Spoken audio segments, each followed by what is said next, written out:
त्वदयन्निह सर्वेषां त्रय्यन्तार्थं सुदुर्ग्रहम् स्तोत्रयामास योगीन्द्रः तं वन्दे यामुनाह्वयम् यत्पदाम्भोरुहध्यानविध्वस्ताशेषकल्मषः वस्तुतामुपयातोऽहं यामुनेयं नमामि तम्। नमो नमो यामुनाय यामुनाय नमो नमः। नमो नमो यामुनाय यामुनाय नमो नमः।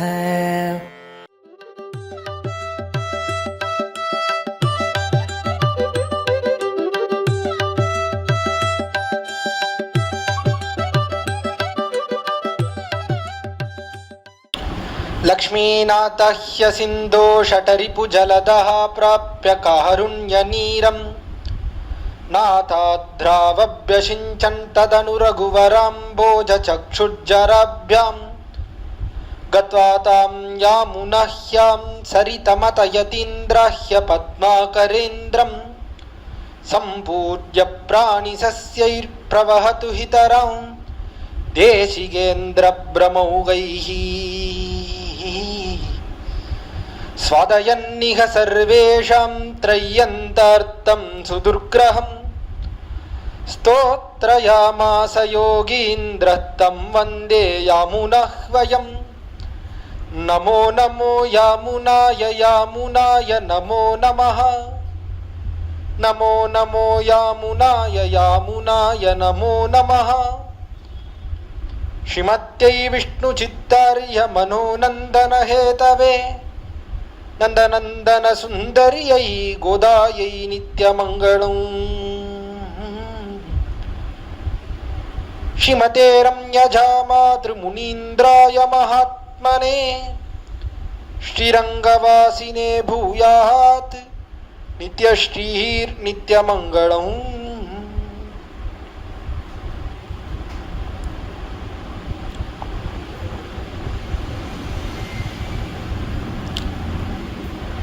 பரம காருணிகனான சர்வேஸ்வரன் ஸ்ரீமன் நாராயணன் இந்த லோகத்திலே இருக்கிறவர்கள் எல்லோரும் வாழும்படியாக எது நல்லது எது தீயது என்ற அறிகைக்காக வேத சாஸ்திரத்தை கொடுத்தான். சாஸ்திரம் என்பது இதை செய் இதை செய்யாதே என்று விதிக்கிறது. இந்த சாஸ்திரத்தை கொண்டு எல்லோரும் நல்வழியிலே செல்ல வேண்டும் என்பதற்காக சாஸ்திரத்தை பிரசாதித்தான் எம்பெருமான். ஆனால் அந்த வேத சாஸ்திரமானது மறை என்று அர்த்தங்களையெல்லாம் மறைத்து தெரிவிக்கிறது. அதை எல்லாராலையும் அறிய முடிகிறதா என்றால் இல்லை, எல்லோரும் அதை அறிந்து கொள்வதற்கு மிகவும் கஷ்டப்படுகிறார்கள்.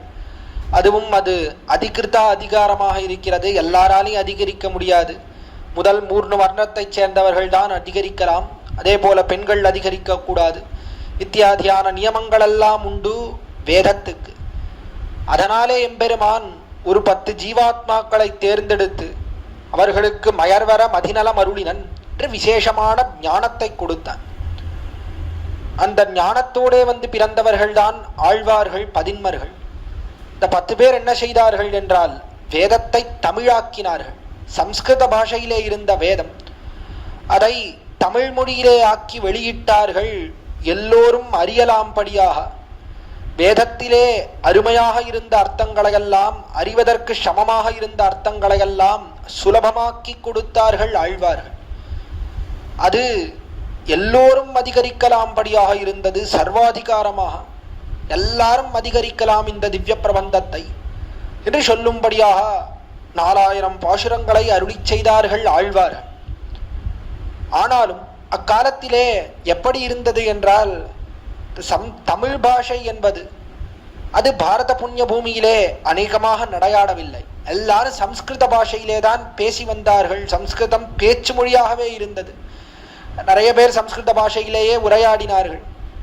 பாரத புண்ணிய பூமி என்ன, தமிழ்நாட்டிலேயே நிறைய பேர், அதாவது தென் தேசத்திலேயே நிறைய பேர் சம்ஸ்கிருதம் தான் அறிந்தவர்களாக இருந்தார்கள். தமிழ் நடையாட்டம் குறைவாக இருந்தது அக்காலத்திலே.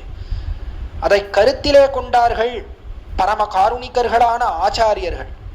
உடைய பூர்வாச்சாரியர்கள் அவர்கள் என்ன பண்ணார்கள்னா, இந்த திவ்ய பிரபந்தத்திலே இருக்கக்கூடிய சாரமான அர்த்தங்கள், விசேஷமான அர்த்தங்கள், அதையெல்லாம் சம்ஸ்கிருதமாக்கினார்கள். சம்ஸ்கிருதமாக்கி ஸ்தோத்திர ரூபங்களிலே வெளியிட்டார்கள். புதமான ஸ்தோத்திரங்கள், எம்பெருமானை குறித்து இருக்கக்கூடிய ஸ்தோத்திரங்கள், இல்லை ஆழ்வார்கள் சொன்ன அர்த்தங்களையெல்லாம், அதிலே சாரமான அர்த்தங்களையெல்லாம் எடுத்து சம்ஸ்கிருத ஸ்லோகங்களாக்கி அற்புதமாக வெளியிட்டார்கள் நம்முடைய பூர்வர்கள். அதிலேயும் குறிப்பாக கூறத்தாழ்வான் என்ன, எம்பெருமானார் என்ன, ஸ்ரீ பராசர பட்டர் என்ன, ஸ்ரீ வேதாந்த தேசிகர் என்ன, இவர்களெல்லோரும் பற்பல ஸ்லோகங்கள் ஸ்தோத்திரங்களை வெளியிட்டார்கள் சம்பிரதாயத்தை பெருக்குவதற்காக. இப்படிப்பட்ட ஸ்தோத்திரங்களை வெளியிட்ட ஆச்சாரியர்களுக்கு எல்லோருக்கும் பிரதமராய் முதல்வராய் இருக்கக்கூடியவர் யார் என்றால் அவர்தான் ஆளவந்தார். அவர்தான் முதலிலே இதை போலே ஸ்தோத்திரங்கள் செய்யலாம் என்பதையே காட்டிக் கொடுத்தவர். அவர் செய்த ஸ்தோத்திரங்கள் அதற்கு ஈடினையே கிடையாதுன்னு தெரிவிக்க வேண்டும். நம்முடைய சம்பிரதாயத்திலே பரமாச்சாரியர் என்று கொண்டாடப்படுகிறார் ஆளவந்தார். அவருக்கு உண்டான பெருமை யாருக்குமே கிடையாது என்று சொல்ல வேண்டும். ஆச்சாரிய கோஷ்டியிலே அவர்தான் முதலிலே இந்த ஸ்தோத்திர ரத்னத்தை வெளியிட்டார். வெளியிட்டபடியினாலே தான் மற்ற ஆச்சாரியர்கள் எல்லோரும் பின்னே பற்பல சம்ஸ்கிருத ஸ்தோத்திரங்களை வெளியிட்டார்கள் என்று பார்க்கிறோம். இதற்கு முன்பு முகுந்தமாலை என்கிற ஸ்தோத்திரம் இருந்தாலும் இவர் அருளி செய்த ஸ்தோத்திரத்துக்குண்டான பெருமை அதற்கு கிடையாதுன்னு சொல்ல வேண்டும். அதனாலே தான் இதை ஸ்தோத்திர ரத்னம் என்றே கொண்டாடுகிறோம். ரத்னம்னா என்ன, விலமதிப்பற்றதாக இருக்கக்கூடியதற்குத்தான் ரத்னம்னு பேர். விலை உயர்ந்ததாக இருக்கக்கூடியது, அப்படிப்பட்டதைத்தான் ரத்னம்னு கொண்டாடுகிறோம். உடைய சம்பிரதாயத்தில் ரத்னம் என்று ஒன்றை கொண்டாடுகிறோம். எதை கொண்டாடுகிறோம்? நான் மந்திர ரத்னம் இது கொண்டாடுகிறோம், தயத்தை கொண்டாடுகிறோம். 3 முக்கியமான மந்திரங்கள் பார்க்கிறோம் நம்முடைய சம்பிரதாயத்திலே. ஒன்று திருமந்திரம் என்றும், தயம் என்றும், சரமஸ்லோகம் என்றும் 3 பார்க்கிறோம். இதிலே திருமந்திரத்தை மந்திர ராஜம் என்று கொண்டாடுகிறார்கள் நம்முடைய பெரியோர்கள். மந்திரங்களுக்கெல்லாம் ராஜாவாக இருக்கிறது திருமந்திரம்னு கொண்டாடுகிறார்கள். அதை காட்டிலும் பெருமை எதற்குண்டுனா மந்திர ரத்னமாக இருக்கக்கூடியது துவயம். அந்த துவயத்துக்கு உண்டான பெருமை அது திருமந்திரத்துக்கு கிடையாதுன்னு சொல்ல வேண்டும். நான் ரத்னத்துக்கு உண்டான பெருமை அது ராஜாவுக்கு கிடையாது அல்லவா? ராஜா அவன் என்ன பண்றான்? ரத்னத்தை ஆசைப்படுகிறான். இளமதிப்பற்ற ரத்னம் தான் என்ன பண்றான்? ரத்னஹாரீச்ச பார்த்திபஹா. அந்த ரத்னத்தை அடைய வேண்டும்னு ராஜா ஆசைப்படுகிறான். ராஜாவை அடைய வேண்டும்னு ரத்னம் ஆசைப்படுறதோ அது ஒரு காலத்திலையும் கிடையாது. ரத்னத்தை அடைய வேண்டும்னு தான் ராஜா ஆசைப்படுகிறான். அதனாலே ராஜாவை காட்டிலும் யாருக்கு பெருமை உண்டுனா ரத்னத்துக்கு தான் பெருமை உண்டு. அதே போல நம்முடைய சம்பிரதாயத்திலே மந்திர ரத்னமான துவயம் அதற்கு மிகவும் பெருமை உண்டு. அதே போல் ஸ்தோத்திரங்களுக்குள்ளே தலை சிறந்தது இந்த ஸ்தோத்திர ரத்னம் என்று கொண்டாடப்படக்கூடிய இந்த திவ்ய கிரந்தம். இதற்குண்டான பெருமை எதுக்குமே கிடையாதுன்னு சொல்ல வேண்டும். என்ன ஒரு பிரபாவம்! பொதுவாக ரத்னம்ன்றது இருக்கே, இந்த ரத்னத்தை யார் விரும்புகிறார்கள் என்றால் ராஜாக்கள். அதே போல நல்ல தனிகர்கள், நிறைய பணம் யாருக்கு இருக்கோ, நல்ல பெரிய பணக்கார் நீங்க சொன்னா நல்ல விலமதிப்பற்ற ரத்னம் அதை ஆசைப்படுறான். சாதாரணமாக வீதியில் இருக்கக்கூடிய ஒரு வழிப்போக்கன், ஒரு பிச்சைக்காரன் இருக்கான். அவன்கிட்ட போய் என்னடா உனக்கு என்னடா வேணும் அப்படின்னு கேட்டா, ஒன்று விலமதிப்பற்ற ரத்னம் வேண்டும், நல்லா உயர்ந்த வைரம் அது வேணும் அப்படின்னு சொல்றானோ? நான் சொல்றதுல 3 வேளை சாப்பாடு கிடைச்சா போறோம், சாப்பிட்றதுக்கு ஏதாவது கொடுங்க அப்படின்னு சொல்லிட்டு போயிடுறான் ஒரு பிச்சைக்காரன்னு சொன்னா. பிச்சைக்காரன் என்ன, சாதாரண தனிகர்கள் அல்லாதவர்கள் அவர்களிடத்திலேயே கேட்டா ரத்னம் வேணும்னு ஆசைப்படுறாளா? அதெல்லாம் நம்முடைய கை கேட்டாது, அதெல்லாம் வேண்டாம், நன்னா சாப்பாடு நன்னா சுகமா இருந்தா போறோம் அப்படின்னு சொல்லிட்டு போயிடுறான். ஆனால் இந்த ரத்னம் எப்படி இருக்கிறதுன்னா, இந்த ஸ்தோத்திர ரத்னம் ஆளவந்தார் அருளி செய்த ரத்னமானது இது ராஜா அவனும் விரும்புகிறான். யார் ராஜா? ரங்கராஜனான எம்பெருமான் அவனும் விரும்புகிறான். அவன் விரும்புவதோடு மட்டுமல்ல, எல்லோரும் விரும்பலாம். ராஜா மட்டும்தான் விரும்ப வேண்டும். விலமதிப்பற்றவர்கள், உயர்ந்தவர்கள், ஞானிகள் என்ன, யோகிகள் என்ன, அவர்கள் மட்டும்தான் இதை அதிகரிக்க முடியும், அவர்கள் மட்டும்தான் இதில் ஈடுபாடு கொள்ள முடியும் அப்படின்றது கிடையாது. எல்லாரும் அதிகரிக்கலாம், எல்லாரும் ஆசைப்படலாம் இந்த ரத்னத்தை. அதை போல வீதியிலே நாம் பார்ப்பதில்லை. பொதுவாக ரத்னம்னா உயர்ந்தவர்கள் மட்டும்தான் ஆசைப்படுகிறார்கள். ஆனால் இந்த ரத்னத்துக்கு என்ன பெருமைனா, எல்லோரும் நம்போல்வாரும் விரும்பி இதை அதிகரித்து நன்றாக அனுபவிக்கலாம் படியான ரத்னம் இந்த ஸ்தோத்திர ரத்னம். அதைத்தான் இந்த ஸ்தோத்திர தாராவின் மூலமாக நாம் பார்த்து வருகிறோம் கடந்த தினங்களிலே. கிட்டத்தட்ட 13 தினங்களாக இந்த ஸ்தோத்திர ரத்னமாகிற ரத்னத்தை நாம் அனுபவித்து வருகிறோம். நாம் அதிகரித்து இதிலே சொன்ன அர்த்தங்கள் என்ன எல்லாவற்றையும் சுலபமாக நாம் அனுபவித்து வருகிறோம் நம்முடைய ஸ்ரீ மடத்தின் மூலமாக. அப்படிப்பட்ட பெருமையோடைய கூடினது இந்த ஸ்தோத்திர ரத்னம். இந்த கிரந்தத்தை, உயர்ந்த கிரந்தத்தை கீழே பல தினங்களாக பல வித்வான்களின் மூலமாக நாம் அனுபவித்து வந்தோம். அதனுடைய சாத்துமறை பிரக்கிரியையாக அதனுடைய கடைசி 5 ஸ்லோகங்கள் 61 இருந்து 65 ஸ்லோகங்கள் பரியந்தமாக இன்றைய தினம் நாம் அனுபவிக்க இருக்கிறோம். உடைய ஸ்ரீமடத்திலே எழுந்தருளி இருக்கக்கூடிய ஸ்ரீமத் வேதமார்க்க பிரதிஷ்டாபனாச்சாரிய உபயவேதாந்த பிரவர்த்தகாச்சாரியராய் பரமஹம்ச பரிவ்ராஜகாச்சாரியராய் எழுந்தருளி இருக்கும் எதுகிரி எதிராஜ நாராயண ராமானுஜ ஜீயர் சுவாமி அவருடைய திருவடித்தாமர்களிலே சென்னி சேர்த்து கரண் குவித்து தண்டம் சமர்ப்பித்து மேலே இந்த ஸ்லோகங்களினுடைய அர்த்தங்களை விண்ணப்பித்து நிகமிக்கலாம், சத்த பெறலாம் என்று தொடங்குகிறேன். கீழே ஸ்ரீ ஆளவந்தார் இந்த ஸ்தோத்திரத்னத்திலே எம்பெருமானுடைய திருவடித்தாமர்களில் விழுந்தார், சரணம் புக்கார், சரணாதி பண்ணினார். பெருமானே தொத் பாதமூலம் சரணம் பிரபத்தியேன்னு சரணாதி பண்ணினார். சரணாதி பண்ணின ஆளவந்தார் எம்பெருமானிடத்திலே கைங்கரியம் வேண்டும், எம்பெருமானே உனக்கு கைங்கரியம் பண்ண வேண்டும்னு பிரார்த்தித்தார். பிரார்த்தித்து அதற்கு பலபடியாக கீழே நீ கிருபை செய்ய வேண்டும், உன்னுடைய கருணையை எனக்கு பொழிய வேண்டும், பாபத்தை பார்த்து என்னுடைய பாபத்தை பார்த்து தள்ளாமல் கிருபைக்கு விஷயமாக்க வேண்டும் என்றெல்லாம் பலபடியாக கீழே தெரிவித்து வந்தார். அதில் கீழே 3 ஸ்லோகங்கள் 58, 59, 60 ஆகிற 3 ஸ்லோகங்களாலே ஆளவந்தார் காட்டின அர்த்தம் என்னன்னா, எம்பெருமானே நான் உன்னிடத்திலே பிரார்த்திக்கிறேனே, இந்த பிரார்த்தனையெல்லாம் பொய்யாக இருக்கலாம், நான் எல்லாம் மனதிலிருந்து வருகிறதா இந்த வார்த்தை என்றால் கிடையாது, நான் பேசுறதெல்லாம் ஏதோ வாய் வார்த்தைக்காக தெரிவிக்கிறேன். ஆனால் அப்படி தெரிவித்தாலும் நீ என்ன பண்ண வேண்டும்னா உண்மையான இச்சை, உன்னிடத்திலே உண்மையான ஆசையை நீயே விளைவிக்க வேண்டும். எனக்கு உன்னிடத்திலே உண்மையான ஆசை வரும்படியாகவும் நீயே பண்ண வேண்டும், அதற்கும் நீதான் கடவன் அப்படின்னு தெரிவித்தார். எதுக்காக பண்ணணும் பெருமான் கேட்டான், எதுக்கு போய் பண்ணணும், நமக்கு என்ன நீர் பொய்யா ஆசைப்படுவீர், நான் உனக்கு மெய்யான ஆசையை கொடுக்கணுமா, எதுக்காக கொடுக்கணும் என்று கேட்க கீழ் ஸ்லோகத்திலே ஆளவந்தார் தெரிவித்தார், ஆம் கொடுக்கணும். ஏன் தெரியுமா, உனக்கும் எனக்கும் சம்பந்தம் இருக்கிறது, 2 பேருக்கும் சம்பந்தம் இருக்கிறது, ஒழிக்க ஒழியாத சம்பந்தம் உறவேல் நமக்கிங் ஒழிக்க ஒழியாது என்று ஆண்டாள் தெரிவித்தா போல 2 பேருக்கும் சம்பந்தம் இருக்கு. அந்த சம்பந்தத்துக்கு சேர நிருபாதிக சம்பந்தம், எந்த காரணமும் இல்லாமல் நம்ம 2 பேருக்கும் சம்பந்தம் இருக்கு. அந்த சம்பந்தத்துக்கு சேர உன்னிடத்திலே ஆசையை நீயே விளைவித்து எனக்கு நீ உபகாரத்தை செய்ய வேண்டும், பேற்றை கொடுத்தருள வேண்டும்னு பிரார்த்தித்தார்.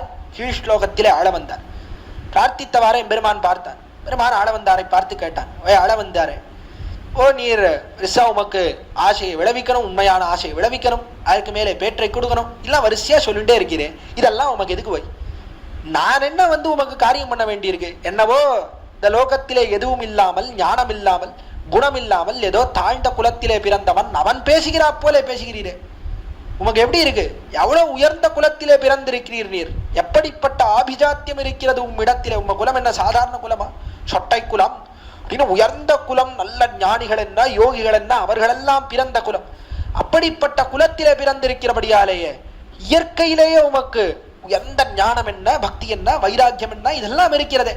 இருக்கும்போது நாம என்ன உமக்கு காரியம் பண்ணோம், நான் உமக்கு என்ன காரியம் பண்ணோம், உமக்கு பெருசா கிருபை பண்ணோம், இதெல்லாம் என்ன இருக்கு, குலத்தினுடைய பேராலே நீரே நம்மை அடையலாமே, நான் இதற்காக காரியம் செய்ய வேண்டும் என்று எம்பெருமான் கேட்டார். கேட்டவாறே ஆளவந்தார் அற்புதமா சமாதானம் தெரிவிக்கிறார். 61வது ஸ்லோகத்துல எம்பெருமானே அதெல்லாம் இருக்கு, இல்லைன்னு சொல்லல, உயர்ந்த குலம் தான், நல்ல குலத்திலே பிறந்திருக்கிறேன், குலத்துக்கு மிகுந்த பெருமை உண்டு, ஆனா என்ன பிரயோஜனம், நான் பாபிஷ்டனா போயிட்டேன், அந்த குலத்தினாலே எனக்கு வந்த பெருமை அதெல்லாம் ஒழிந்து போகும்படியாக நான் நிறைய பாபத்தை சேர்த்து வச்சிருக்கேன். அப்படி இருக்கும் பொழுது இந்த சம்சாரத்திலிருந்து நான் எப்படி தப்பி பிழைக்க முடியும்னு எம்பெருமானை கேட்கக்கூடிய அற்புதமான ஸ்லோகம்தான் 61வது ஸ்லோகம். ஜனித்வாஹம் வம்சே மகதி ஜகதி க்யாதயசாம் சுச்சீனாம் யுக்தானாம் குணபுருஷ தத்வஸ்திதி விதாம் நிசர்காதேவத்வச்சரண கமலைகாந்த மனசாம் அதோத பாபாத்மா சரணதனி மஜ்ஜாமி தமசி. அற்புதமான ஸ்லோகம் 61வது ஸ்லோகம். தொடங்குகிறார் ஆளவந்தார். நான் எப்படி பிறந்திருக்கிறேன் தெரியுமா, ஜனித்வாஹம் வம்சே, அகம் ஜனித்வா நான் பிறந்திருக்கிறேன். எப்படிப்பட்ட வம்சத்திலே பிறந்திருக்கிறேன்னா மகதி வம்சே, மகதி வம்சேன்னு உயர்ந்த குலத்திலே பிறந்திருக்கிறேன். போலே குலம் கிடையாது, அப்படிப்பட்ட பெருமையோடே கூடின குலத்திலே பிறந்திருக்கிறேன். அப்படி என்ன பெருமை? என்னுடைய குலத்துக்கு என்ன பெருமை தெரியுமா? இந்த குலத்திலே இருக்கக்கூடியவர்கள் என்னுடைய மூதாதையர்கள், முன்னோர்கள், அவர்கள் எல்லாம் எப்படிப்பட்டவர்கள் தெரியுமா? கியா தயசசாம் மகதி ஜகதி கியா தயசசாம். ஜகத்திலே, இந்த லோகத்திலே எல்லா இடத்திலேயும் கியாத யசசாம்னு அவர்களுடைய யசஸ் இருக்கிறதே, புகழ் இருக்கிறதே, லோகத்துல எல்லா இடத்துலையும் பரவி இருக்கு. எல்லாம் பரவின புகழோடே கூடியிருக்கிறார்கள். எல்லாருக்கும் தெரிந்திருக்கிறது என்னுடைய முன்னோர்கள் அப்படின்னு சொன்னா பிடிப்பட்டவர்கள், சொட்டை குலத்தை சேர்ந்தவர்கள் அப்படின்னு சொன்னா நல்ல யோக வித்தையிலே கைதேர்ந்தவர்களாக இருக்கக்கூடியவர்கள். அஷ்டாங்க யோகம் என்ன, அதே போல மற்ற யோகங்கள் என்ன, எல்லாத்துலேயும் கைதேர்ந்தவர்கள். அதற்கு மேல என்ன, தங்களுடைய இந்திரியங்களை எல்லாம் கட்டுக்குள்ளே அடக்க வல்லவர்கள். நாதமுனிகள் இருந்தார்னு சொன்னா என்ன அற்புதம், என்ன அற்புதம் காலத்துல இருந்தார். 12,000 உரு கண்ணினும் சிறுத்தாம்பை அருளி செய்யும் பரியந்தம் ஏகாசனத்திலே பத்மாசனத்திலே அமர்ந்து கொண்டு ஒரே மனசோட சுவாமி நம்மாழ்வாரையே சிந்தித்துக் கொண்டு கண்ணினும் சிறுத்தாம்பை பாடி பெற்றார் நாராயணத்தைனா என்ன பிரபாவம், என்ன பிரபாவம்! அப்படிப்பட்ட பிரபாவம் உண்டு. காலத்திலே கூட்டான் ராஜா கூட்டான், ராஜா கூட்டு ராஜாவுக்கு இவருடைய தேவகானம் என்பதனுடைய பிரபாவம் என்ன, தேவகானம்ன்றது எவ்வளவு பெருமையை உடையதானது என்பதை ராஜாவுக்கு நிரூபிக்க வேண்டும் நினைத்தார். ஆள வந்தார். தேவகானம்னு சொல்றீரே, அது என்ன அவ்வளவு பெருமை உண்டா என்று நாதமுனிகள் இடத்துல கேட்டார்.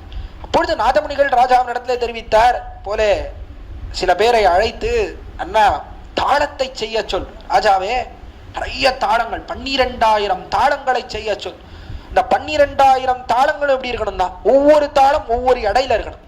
ஒரு தாளத்தை போல இன்னொரு தாளம் இருக்கக்கூடாது.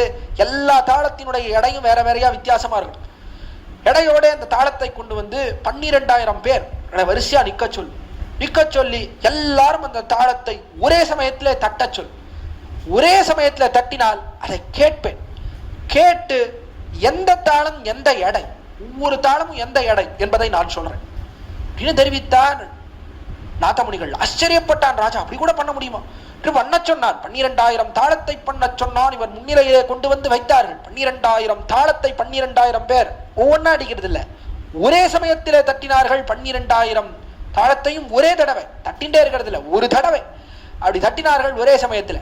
தட்டின உடனே அந்த சப்தம் கேட்டதிலேயே எந்த தாளம் எந்த எடை, எவ்வளவு தாளத்துக்கு எவ்வளவு எடை என்பதை சொல்லும்படியா அப்படிப்பட்ட சாமர்த்தியம். யோகத்திலே கை தேர்ந்தவர், ஏகாகிர சித்தம்னா அந்த மனசை வைத்துக் கொண்டு எந்த தாளம் எந்த எடையில இருக்கு, எந்த சப்தம் எந்த தாளத்திலிருந்து எவ்வளவு சப்தம் வந்தது, அதனாலே அது எவ்வளவு எடை இருக்கும் என்பதை வியூகித்து சொல்லும் அளவுக்கு சாமர்த்தியம். அப்படிப்பட்ட சாமர்த்தியம்னு சொன்னா சாதாரணமா லோகத்திலே அவ்வளவு பிரசித்தம். இந்த புகழ் இருக்கிறதே, லோகம் முழுவதும் பரவி இருந்தது இவர்களுடைய புகழ். ஆனால் உண்மையிலே இது புகழ் என்ன, எதனாலே வந்த புகழ் தெரியுமா? இவர்கள் யோக சாஸ்திரத்திலே கைதேர்ந்தவர்களாக இருந்தார், ஞானத்தோட கூடியிருந்தார், அதெல்லாம் 2ஆம் பட்சம். இதற்கெல்லாம் மேலே என்ன, எம்பெருமானுடைய கிருபைக்கு பாத்திரபூதர்களானவர்கள் என்கிறபடியாலே ஏற்பட்ட புகழ். திகழும் தன் திருவருள் தந்து உலகத்தார் புகழும் புகழ் தானது காட்டி தந்து. சுவாமி நம்மாழ்வார் தெரிவிக்கிறார். எம்பெருமான் என்ன பண்றான், தன்னுடைய திருவருள் இருக்கிறதே, திகழும் தன் திருவருள், இந்த திருவருளை விசேஷமா பொழிகிறான், விசேஷமா கட்டாட்சிக்கிறான் எம்பெருமான். அந்த கட்டாட்சத்தினாலே லோகத்துல எல்லா இடத்துலையும் புகழ் ஏற்படுறது. எல்லாரும் புகழ்றான், வா பெருமான் என்ன கட்டாட்சம் பண்ணியிருக்கான், இவருக்கு எப்படிப்பட்ட அருளை செய்திருக்கிறான் பெருமான் இவரை தேர்ந்தெடுத்து. என்ன அருள், இவர் இப்படிப்பட்ட அருளுக்கு பாத்திரபூதரானவரே என்று அவரை எல்லோரும் கொண்டாடுறான் லோகத்துல. அப்படி கொண்டாடும்படியாக எம்பெருமான் கிருபை செய்திருக்கிறான், அருள் செய்திருக்கிறான் சில ஜீவாத்மாக்களுக்கு. அப்படிப்பட்டவர்கள் அவர்களுடைய வம்சத்துல பிறந்திருக்கு.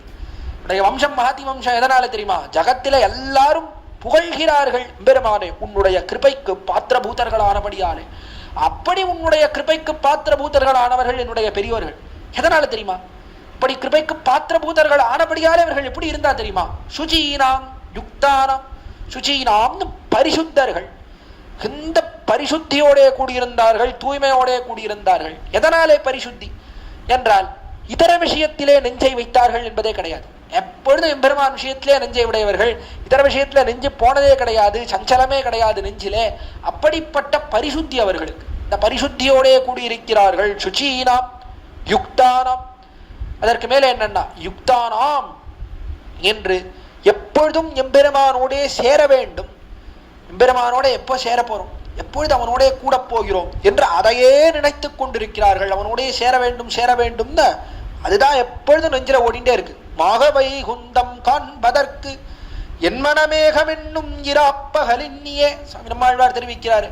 ஆக வைகுந்தம், என்னைக்கு வைகுந்தத்துக்கு போய் சேரப்போறேன்னு தெரியலையே, அவ்விடத்திலே போய் பெருமானோடு எப்பொழுது சேரப்போகிறேன், என்னுடைய நெஞ்சிருக்கிறது எப்பொழுதும் ஏகம் என்றும் எப்பொழுதும் இதையே நினைத்துக் கொண்டிருக்கிறது என்று தெரிவிக்கிறார். அதே போலத்தான் குலசேகர பெருமாள் அங்கயாத்ரா தினே தினே அப்படின்னு அங்க ஸ்ரீரங்கத்துக்கு போக வேண்டும் எப்பொழுதும் மாயோன மனத்தூணே பத்தினின் என் வாயார என்னுகோலோ வாழ்த்து நாளே, எப்பொழுது திருவரங்கத்துக்கு போய் சேரப்போகிறேன், அவனுடைய திருவடித்தாமர்கள் அவ்விடத்திலே இருக்கக்கூடியவர்கள் இந்த அடியார்கள், இந்த அடியார்கள் கூட்டத்திலே இன்பமிகு பெருங்குழுவு கண்டு யாரும் இசைந்துடனே எண்ணுகோலோ இருக்கும் நாளே, அவர்களுடைய கூட்டத்திலே எப்பொழுது சேரப்போகிறேன் சேரப்போகிறேன்னு பிரார்த்தித்துக் கொண்டிருந்தாரே குலசேகர பெருமாள், அதை போல்வார் என்னுடைய குலத்திலே இருக்கக்கூடியவர்கள் எல்லாரும் எப்படி இருந்தா அப்படின்னா யுக்தானாம்னு எப்பொழுது பெருமானோட சேரப்போறோம், உடைய திருவடித்தாமர்களே எப்பொழுது சேரப்போகிறோம், எப்பொழுது போய் பரமபதத்திலே சேரப்போகிறோம் என்று அதையே நினைத்துக் கொண்டிருக்கிறார்கள். அப்படிப்பட்டவர்கள் சுசீனாம் யுக்தானாம் குணபுருஷ தத்த ஸ்திதிவிதாம். மேல எப்படி இருக்கா அப்படின்னா குணபுருஷ என்று சேதனங்கள் என்ன அச்சேதனங்கள் என்ன, இவத்தினுடைய சுவாவம் உண்மையான ஸ்வரூபம் என்ன சுவாவம் என்ன, இதை நன்னா அறிந்தவர்களா இருக்க. குணம் என்கிறபடியாலே அச்சேதனத்தை காட்டுகிறது. குணம் என்பது அச்சேதனம் எப்படி இருக்கு அப்படின்னா திரிகுணாத்மகமாக இருக்கிறது. சத்த ரஜஸ் தமோ குணங்களோட கூடி இருக்கிறது இந்த அச்சேதனங்கள் இந்த லோகத்தில். அப்படி திரிகுணாத்மகமான இந்த அச்சேதனங்கள் இதனுடைய ஸ்வரூபம் என்ன, இதனுடைய சுவாவம் என்ன, இது எப்படிப்பட்ட பதார்த்தங்கள், இது எப்படி இருக்கு, எப்படி எப்பொழுதும் நிலைத்திருக்கிறதா, இந்த பதார்த்தங்கள் எல்லாம் அழியக்கூடிய பதார்த்தங்களா இத்தியாதி இதனுடைய ஸ்வரூப சுவாவத்தை எல்லாம் நன்னா அறிந்தவர்கள். அதே போல குணபுருஷ புருஷன் என்கிறபடியாலே ஆத்மாவை காட்டுகிறது. ஆக ஆத்மா எப்படிப்பட்டவன், அவனுடைய ஸ்வரூபம் என்ன, எம்பெருமானுக்கு அடிமைப்பட்டவன் அவன், இத்தியாதிகள் எல்லாம் அவனுடைய ஸ்வரூபம் என்ன சுபாவம் என்ன, எப்படிப்பட்டவன் ஆத்மா, இதையெல்லாம் நன்ன கை தேர்ந்தவர்களா இருக்கிறார்கள். குணபுருஷ தத்துவஸ்திதி, இதனுடைய உண்மையான ஸ்திதி உண்மையான நிலை என்ன, தத்தம் தத்தம் என்ன உண்மையான நிலை என்ன, இதனுடைய உண்மையான ஸ்வரூப சுவாவங்கள் என்ன என்பதையெல்லாம் விதாம் என்று நன்னா அறிந்தவர்களா இருக்கக்கூடியவர்கள் என்னுடைய பெரியோர்கள். அப்படிப்பட்டவர்கள் பிறந்தபடியாலே இது மகதி வம்சம், உயர்ந்த வம்சம். இதுக்கெல்லாம் மேல என்னன்னா எப்படி இருக்கா விசர்கோ தேவத்தரண கமலைகாந்த மனசாம் நிசர்கோ தேவ. இயற்கையிலேயே தாங்கள் ஒரு காரியம் செய்து எம்பெருமானுடைய திருவடித்தாமர்களை அடைந்தார்கள். இத்தர விஷயத்துல நெஞ்சு போயிட்டே இருந்தது, அதெல்லாம் கஷ்டப்பட்டு கட்டுப்படுத்தி தாங்கள் பெரிய இந்திரியங்களை எல்லாம் அடக்கி எம்பெருமான் திருவடிகள்ல தான் நெஞ்சு போனோம் அதையே தான் நினைக்கணும் என்றெல்லாம் பண்ணி எம்பெருமான் திருவடிகள்ல காலை வைக்கல, தங்கள் மனசை வைக்கல. என்ன ஆயிடுச்சுன்னா இயற்கையிலே எம்பெருமான் திருவடியில மனசு போயிடுது. நிசர்கோ தேவ என்று இயற்கையிலே என்னாச்சு, தச்சரண கமலை காந்த மனசாம், உன்னுடைய சரணம் இருக்கிறதே திருவடி தாமரைகள் சரண கமலம், அதிலே ஏகாந்த மனசாம் எப்பொழுதும் அதிலேயே சென்ற மனசோடைய கூடினவர்கள் என்னுடைய பெரியோர்கள். அதை போல கன்று இருக்கிறது, இது தாயாரினுடைய வயிற்றிலிருந்து வெளில வந்து விழுது. வெளில வந்து விழுந்த உடனே என்ன பண்றது, உடனே என்ன நேரா தாயாரினுடைய முலைக்காம்பிலே கொண்டு போய் தன்னுடைய வாயை மடுக்கிறது. யாராவது சொல்லி தராளா கண்ணுக்கு இந்த தாயினுடைய முலையிலே கொண்டு போய் வாயை வைக்க வேண்டும் என்று யாராவது சொல்றாளா? ஒன்றும் கிடையாது. பிறந்த உடனே இயற்கையிலேயே சென்று வாயை வைக்கிறது. அதே போல இவர்கள் எப்படி இருக்கா, இவர்களுக்கு என்ன பிரஜை முலையிலே வாய் வைக்குமா போலே சேதனர் இழியும் துறை காட்டினார். முக்ஷுப்படியிலே பிள்ளலோகாச்சாரியர் பெருமானுடைய திருவடித்தாமர்கள் எப்படி இருக்கிறது என்றால் தாயாரினுடைய அல்லாத அவயவங்கள் கிடக்க பிரஜை முலையிலே வாய் வைக்குமா போலே சேதனர் இழியும் துறை. சேதனர்கள் எம்பெருமானுடைய அடியார்கள் என்ன பண்றா அப்படின்னா எப்பொழுதும் பெருமான் திருவடித்தாமர்கள்ல தான் உண்ணிருக்கான். மற்ற அவயவங்கள் அதுல எல்லாம் அதான் ஈடுபாடு இருந்தாலும் திருவடிகளை போல கிடையாதுங்க. திருவடிகள் என்ன திருவடிகள் தேனே மலரும் திருப்பாதம் சேருமாறு வினகேனே. இனி எப்பொழுதும் திருவடித்தாமர்களே ஊன்றி இருக்கக்கூடியவர்கள் தான் அடியவர்கள், அடியிலே ஊன்றி இருக்கக்கூடியவர்கள் அடியவர்கள்.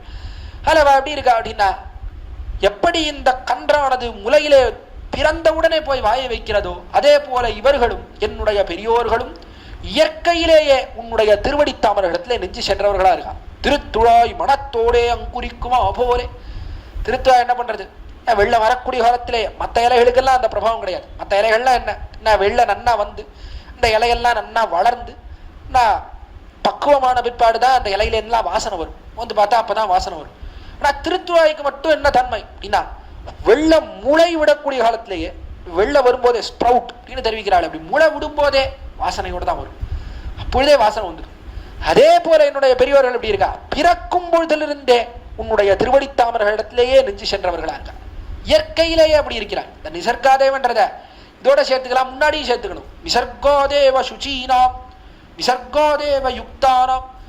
இனி இயற்கையிலேயே புனிதர்களாக இருக்கிறார்கள், இயற்கையிலேயே எம்பெருமானோட எப்பொழுது சேரப்போகிறோம் என்கிற ஆசை உடையவர்களா இருக்கா. இப்படி இருக்கக்கூடியவர்கள் என்னுடைய பெரியோர்கள், அவர்கள் பிறந்த குலம். அதனாலே இது மகதி வம்சம், உயர்ந்த குலம். அப்படிப்பட்ட குலத்திலே அகம் ஜனித்வா, நான் பிறந்தேன். அப்படி பிறந்த பிற்பாடும் என்ன, நான் பிறந்து வைத்து என்ன பிரயோஜனம்? அந்த குலத்துல பிறந்தேன், சந்தோஷம், நான் உயர்ந்த குலத்துல தான் பிறந்திருக்கேன். ஆனா நான் எப்படி இருக்கேன் தெரியுமா? அதோ பாபாத்மா சரணத நிமஜ்ஜாமி தமசி பாபாத்மா. என்ன பாரு பெருமானே, இந்த குலத்துல பிறந்த வரைக்கும் சரி எல்லாம் சொல்லிட்டே வந்தார். சொல்லிட்டே வந்த உடனே பெருமான் கேட்டான், அதான் இருக்கே அளவந்தார், அப்புறம் என்ன தான் சொன்னேன், நானும் நல்ல குலத்துல பிறந்திருக்கீர், இதே குலத்துல நீர் வந்தவர், அதனால நீரும் நல்ல புனிதராக இருக்கக்கூடியவர், நல்ல ஞானத்தோட கூடினவர், அதனாலே நம்மை சேரலாமே, இதுக்கு மேல என்ன வேண்டும் அப்படின்னு நான் சொன்னேன் அப்படின்னு நான் பெருமான். அளவந்தார் சொன்னார், அந்த குலத்தையே கெடுக்க வந்த கோடலிக்காம்பு நான் தான். குலத்துல இருக்கிறவா எல்லாரும் பெருமையோட இருக்கா, ஆனா என்ன பாரு பாபாத்மா. என்னுடைய ஆத்மா எப்படிப்பட்டது தெரியுமா? பாபத்தினாலேயே ஆனது. பொதுவா ஆத்மா எப்படி இருக்கிறது? ஞானானந்தமயஸ்துவாத்மா. ஆத்மா என்பவன் ஞானாகாரன், இது ஞானத்தாலே ஆனவனாக இருக்கிறான், ஞானஸ்வரூபியாக ஞானத்தாலேயே ஆனவனா இருக்கான், ஞான குணகனாக ஞானத்தை குணமா உடையவனா இருக்கா, எப்பொழுதும் ஆனந்தத்தையே ஆசைப்படுகிறான் இந்த ஆத்மாவானவன். ஆனால் அதெல்லாம் மத்த ஆத்மா. ஏன் ஆத்மா இருக்கே அது தனிப்பட்டது. அளவந்தார் தெரிவிக்கிறார், என்னோடது எப்படிப்பட்டது தெரியுமா? பாபாத்மா. இது பாபத்தினாலேயே ஆன ஆத்மா. வெறும் பாபம் பண்ணி பண்ணி பண்ணி பாபத்தை மட்டும் ஒரு ஆத்மாவை பாபத்திலேயே பண்ணுவோம்னா பெருமான் நினைத்து பண்ணானோ என்னவோ, என்னுடைய ஆத்மா அப்படிப்பட்ட ஆத்மா, என்னுடைய இயற்கை ஸ்வரூபமே போயிடுத்து போல என்று தெரிவிக்கிறார். அப்படி பாபத்தினாலே ஆனவன், பாபமே செய்து திரியக்கூடியவன் நான். அப்படிப்பட்டவன் நான் பாபத்தை பண்ணி பண்ணி என்ன தெரியுமா ஆனேன்? சரணத நிமஜ்ஜாமி தமசி. நான் எப்படி இருக்கிறேன்? அதோத பாபாத்மா நிமஜ்ஜாமி தமசி என்று, தமசி என்று இந்த சம்சாரம் இருக்கிறதே, இந்த சம்சாரத்திலே அதஹா அதஹா நிமஜ்ஜாமி என்று அதஹா அதஹான்னு கீழே கீழே போயிட்டே இருக்கேன். நிமஜ்ஜாமி என்று இன்னும் அழுந்திக் கொண்டே இருக்கிறேன். இந்த சம்சாரத்திலே மேலும் மேலும் பாபத்தை சூழ்த்து கொண்டு சம்சாரத்திலேருந்து வெளியில வரணும்னு நினைக்கிறேன். இன்னும் சம்சாரத்துல பாபம் பண்ணி பண்ணி கீழே உள்ள போயிட்டே இருக்கேன். எப்படி வெளில வர போறேன்னு தெரியல. நின் பன்மா மாயப்பல் பிறவியில் படுகின்னையான் அழ்வார் தெரிவிக்கிறாரு. பன்மா மாயப்பல் பிறவி என்று இந்த பல் பிறவியிலே மீண்டும் மீண்டும் உள்ளே புக்கு திரிகிறேன், இருந்து வெளியிலே வர முடியலாமல் திரிகிறேன், வழி திகைத்து அலமருகின்றேன் என்கிறாரே ஆழ்வார். அதை போல தெரிவிக்கிறார் ஆளவந்தார். உள்ள முழுகிட்டேன், இதை கையை பிடித்து தூக்கதிருக்கிறதே எம்பெருமானே, என்னுடைய குலத்தினுடைய பெருமை அதென்ன, அதே போல உன்னுடைய நீர்மை என்ன, இது ரெண்டால தூக்கினாலும் தூக்க முடியாது போல இருக்கு. அவ்வளவு ஆழத்துக்கு போயிட்டேன். உள்ள இன்னும் சம்சாரத்துக்குள்ள அழுந்தி அழுந்தி பாபத்தை செய்து செய்து தாழ்ந்து விட்டேன். இப்படிப்பட்ட என்னை இதிலிருந்து மீட்க வேண்டும்னா யாரால மீட்க முடியும்னா சரணதா. அழைக்கிறார் எம்பெருமானை சரணதா என்றால் என்ன? வழிகாட்டும் அவனேன்னு அர்த்தம். எல்லாருக்கும் சரண்யனாக இருக்கிறாய் எம்பெருமானை, வழிகாட்டுகிறாய். என்ன வழி என்று காட்டி கொடுக்கிறாய் எம்பெருமானை. அப்படிப்பட்ட நீ என்ன பண்ணும்? எனக்கு வழிகாட்ட வேண்டும். ஆட்பாட் துளி தருவாய் கண்டு கொளென்று, ஆட்பாட் துளி தருவாய் என்று யாருக்கு வழிகாட்டலாம்? யார் கிடைப்பா? யாராவது கிடைப்பாளா? யாரை எப்படி ரட்சிக்கலாம்னு காத்து கொண்டிருக்கிறாயே எம்பெருமானே, என்னை ரட்சிக்கணும். என்னை இந்த குழியிலிருந்து மீட்டு, சம்சாரமாகிற குழியிலிருந்து மீட்டு உன்னுடைய திருவடி தாமரையிலே சேர்த்துக் கொள்ள வேண்டும். இந்த குலத்திலே பிறந்தேன் என்கிறபடியாலே எனக்கு எந்த பெருமையும் இல்லை. குலத்திலே பிறந்து வைத்தும் மிகுந்த பாபத்தை செய்தவன் நான். அதில் நீதான் எப்படியாவது உன்னுடைய கையை கொடுத்து என்னை எனக்கு வழிகாட்டி இந்த சம்சாரத்திலே அழுந்தி கிடக்கிற என்னை மீட்டு வெளியிலே எடுக்க வேண்டும்னு தெரிவிக்கக்கூடிய அற்புதமான ஸ்லோகம்தான் இந்த 61வது ஸ்லோகம். இந்த ஸ்லோகத்தை சொல்லி தலை கட்டினவாறு பெருமான் கேட்டார். நான் ஆள வந்தாரு, உன் குலத்துக்கு அவ்வளோ பெருமை சொல்லிட்டே வந்தீரே, இப்படிப்பட்ட பெருமை என்னோட மகதி வம்சம் அப்படின்னு இவ்வளோ பெருமை இருக்கு, அவ்வளோ பெருமை இருக்கு, இல்ல ஞானத்தோடைய கூடினவர்கள், பெருமானையே ஆசைப்படுபவர்கள் இப்படின்லாம் சொன்னீரே, இந்த குலத்தினுடைய பெருமை எல்லாம் தள்ளும்படியா அப்படி என்ன போய் பாபம் பண்ணீர்? அப்படி என்ன பெரிய பாபம் பண்ணிவிட்டீர்? இந்த குலத்தினுடைய பெருமைகள்லாம் வீண் போகும்படியா, குலத்தில இருக்கக்கூடிய பெருமைகள்லாம் என்னதான் இருந்தாலும் அதுக்கு எதிர்த்தட்டா இருக்கும்படியா அவ்வளோ பெரிய பாபத்தை சூழ்த்து கொண்டிருக்கிறேன், உன்னாலையும் தூக்க முடியாது போல இருக்கு, அவ்வளோ பாபம் அப்படின்றீரே, அப்படி என்ன பாபம் பண்ணீர் அப்படின்னு கேட்டார் பெருமான். கேட்ட உடனே பார்த்தார், இந்த பாபாத்மான்னு சொன்னது பெருமானே உனக்கு சரியா புரியல போல இருக்கு, சொல்றேன். என்ன பாபம் பண்ண தெரியுமா, சொல்றேன் அப்படின்னு பெருசா லிஸ்ட் போட ஆரம்பிச்சுட்டார். பெருசா இத்தனை நாள் எப்போ சொல்லலாம்னு காத்துட்டு இருந்தார் போல இருக்கு. கேட்டானோ இல்லையோ எம்பெருமா, கேட்ட உடனே பெருசா அப்படி சுருள் அப்படி திறந்து விட்டார். பாபத்தோட லிஸ்ட் என்ன தெரியுமா சொல்றாங்க அப்படின்னு தொடங்கினார். அமரியாதா சுத்ரஹா சலமதிஹி அசூயா பிரசவபூஹு கிருதக்னோ துர்மாணி ஸ்மரபரவசோ வஞ்சனபரஹ நிஷம்சஹ பாபிஷ்டஹ கதமஹமிதோ துக்க ஜலதே அபாராதுத்தீர்ணஹ தவ பரிசரேயம் சரணயோஹோ. அற்புதமான ஸ்லோகம், 22வது ஸ்லோகம். அது தம்முடைய பாபத்தை எல்லாம் வரிசையா பெருசா பட்டியலிடுறார். எவ்வளவு பாவம் பண்ணியிருக்கேன் தெரியுமா, இன்னும் 10 விஷயம் சொல்றார். வரிசையா 10 விஷயம் சொல்ற, என்னென்ன பாவம் பண்ணேன், எப்படிப்பட்டவன் நான் என்று தெரிவிக்கிறார். என்ன பாவம் பண்ணேன் தெரியுமா நான் என்று தெரிவிக்கிறார். முதல்ல என்ன, அமரியாதா, நான் வேத மரியாதை அதற்கு புறம்பானவன். மரியாதை மரியாதை மரியாதைன்னா என்ன, வேத மரியாதை. வேதம் இதை செய் இதை செய்யாதேன்னு விதிக்கிறது. அது எதை செய்யாதேன்னு சொல்றதோ அதைத்தான் நான் பண்ணுவேன். அது எதை செய்யின்னு சொல்றதோ அதை நான் பண்ண மாட்டேன். நேர வேதம் என்ன சொல்றதோ அதுக்கு எதிர்த்தட்டாக பண்ணக்கூடியவன் நான். வேத மரியாதைக்கு புறம்பானவன். வேதம் என்ன சொன்னாலும் கேட்க மாட்டேன், அப்படிப்பட்டவன் நான். சரி, வேதம் சொன்னதை தான் கேட்காத இருக்கேன், பரவாயில்ல அப்படின்னு பார்த்தா அடுத்தது என்ன அப்படின்னா, இதர விஷயத்துல எல்லாம் நெஞ்சு போடுது. அமரியாதா க்ஷுத்ரஹா, ரொம்ப தாழ்ந்தவனாயிருக்கிறேன். எதனாலே தாழ்ந்தவன் என்றால், வேதம் எதெல்லாம் ஹேயமான விஷயங்கள், தாழ்ந்த விஷயங்கள்னு வேதம் எதெல்லாம் சொல்றதோ அதுல எல்லாத்தையும் நெஞ்சு போடுது. எப்பொழுது அதிலேயே திரிந்து கொண்டிருக்கிறது நெஞ்சு. எந்த இதர விஷயத்தை எப்படி அனுபவிக்கலாம், இதை எப்படி அனுபவிக்கலாம், எப்படி சாப்பிடலாம், என்ன பண்ணலாம் அப்படின்னு எப்பொழுதும் இதர விஷயத்திலேயே மண்டி கிடக்கிறது என்னுடைய நெஞ்சு. அப்படிப்பட்ட க்ஷுத்ரன் நான், தாழ்ந்தவன் நான். இப்படி இருக்கேனே, அப்படிப்பட்ட இடத்துல யாராவது அழ வந்தாரே, இப்படி இருக்கீரே, இது தகுந்ததில்ல, அதான் இருந்தாலும் வேதத்துல இதெல்லாம் சொல்லியிருக்கு, வேதத்துல சொன்னபடி நடக்க வேண்டும், இதர விஷயத்துல நெஞ்சை செலுத்தக்கூடாது அப்படின்னு யாராவது சொன்னா, அவர்கள் சொல்வதை கேட்கும் அளவுக்கு என்னுடைய நெஞ்சில என்ன சொல்ற அப்படின்னு கொஞ்சம் காது கொடுத்து கேட்போம். அப்படின்னு என்னுடைய நெஞ்சானது நிற்கவே மாட்டேங்கிறது, அங்க இங்கேயும் ஓடிட்டே இருக்கு. ஒருத்தர் சொல்றதுல கேட்க வேண்டும், இவர் என்ன சொல்றாரு என்ன சொல்றாருன்னு கேட்போம். கேட்கிற அளவு கூட நெஞ்சு நிற்க மாட்டேங்குது. அதுக்குள்ள வேற ஏதோ ஒரு விஷயம், அத்தை சாப்பிடலாமா, நாளைக்கு என்ன சாப்பிட போறோம் அப்படின்னு வேற எதுலயோ போயிடுறது நெஞ்சு என்று தெரிவிக்கிறார். சலமதிஹி மரியாதா க்ஷுத்ரஹா சலமதிஹி என்று மனசு எப்படி இருக்கிறது, சஞ்சலத்தோடே கூடியிருக்கிறது. நின்னவோ நில்லா நெஞ்சின உடையேன் என் செய்கேன் நெடுவி சும்பளம். திருமங்கையாழ்வார் தெரிவிக்கிறாரே பெரிய திருமொழியிலே, நின்னவோ நில்லா நெஞ்சின உடைய.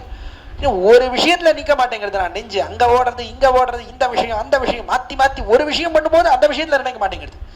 ஒரு விஷயத்தை அனுபவிச்சுட்டே இருக்கும்போது இன்னொரு விஷயத்துக்கு போயிடுது. அந்த விஷயம் அதை அனுபவிக்கலையே அதுக்கு போடுது, அத்தை போய் அனுபவிக்கும் போது இந்த விஷயத்துக்கு போயிடுது. மாத்தி மாத்தி ஓடிண்டே இருக்கு. யாராவது வேத சாஸ்திரத்தை சொன்னதை செய்ன்னு சொன்ன அதை காது கொடுத்து கேட்கிற அளவு கூட என் நெஞ்சில்லை. இப்படி சஞ்சலத்தோடே இருக்கிறது என்னுடைய மனசானது. காத்தை விட வேகமாக ஓடுகிறது என்னுடைய மனசானது. வாயோரிவ சுதுஷ்கிரகம் அப்படின்னு காத்தை கூட கட்டுப்படுத்திடலாம் போல இருக்கு. அர்ஜுனன் சொல்றான், காத்தை கூட கட்டுப்படுத்திடலாம் போல இருக்கு கண்ணா, என்னுடைய மனசை கட்டுப்படுத்த முடியல சொல்றான். அப்படி என்னுடைய மனசானது அங்கும் இங்கும் ஓடுகிறது திரிகிறதுன்னு தெரிவிக்கிறார் அளவந்தார் சலமதிஹி. இதுக்கெல்லாம் மேல என்னன்னா, இதெல்லாம் என்னோட குறை, எனக்கு குறை இருக்கு அப்படின்னு நான் நிறைய பாபத்தெல்லாம் பண்ணிட்டே இருக்கேன். வேதத்துல சொல்றதை ஒத்துக்கிறது இல்லை, எல்லா இதர விஷயத்துல நெஞ்சு செல்றது, இதெல்லாம் பண்ணி நான் குற்றத்தை சேர்த்து கொண்டா பரவாயில்ல.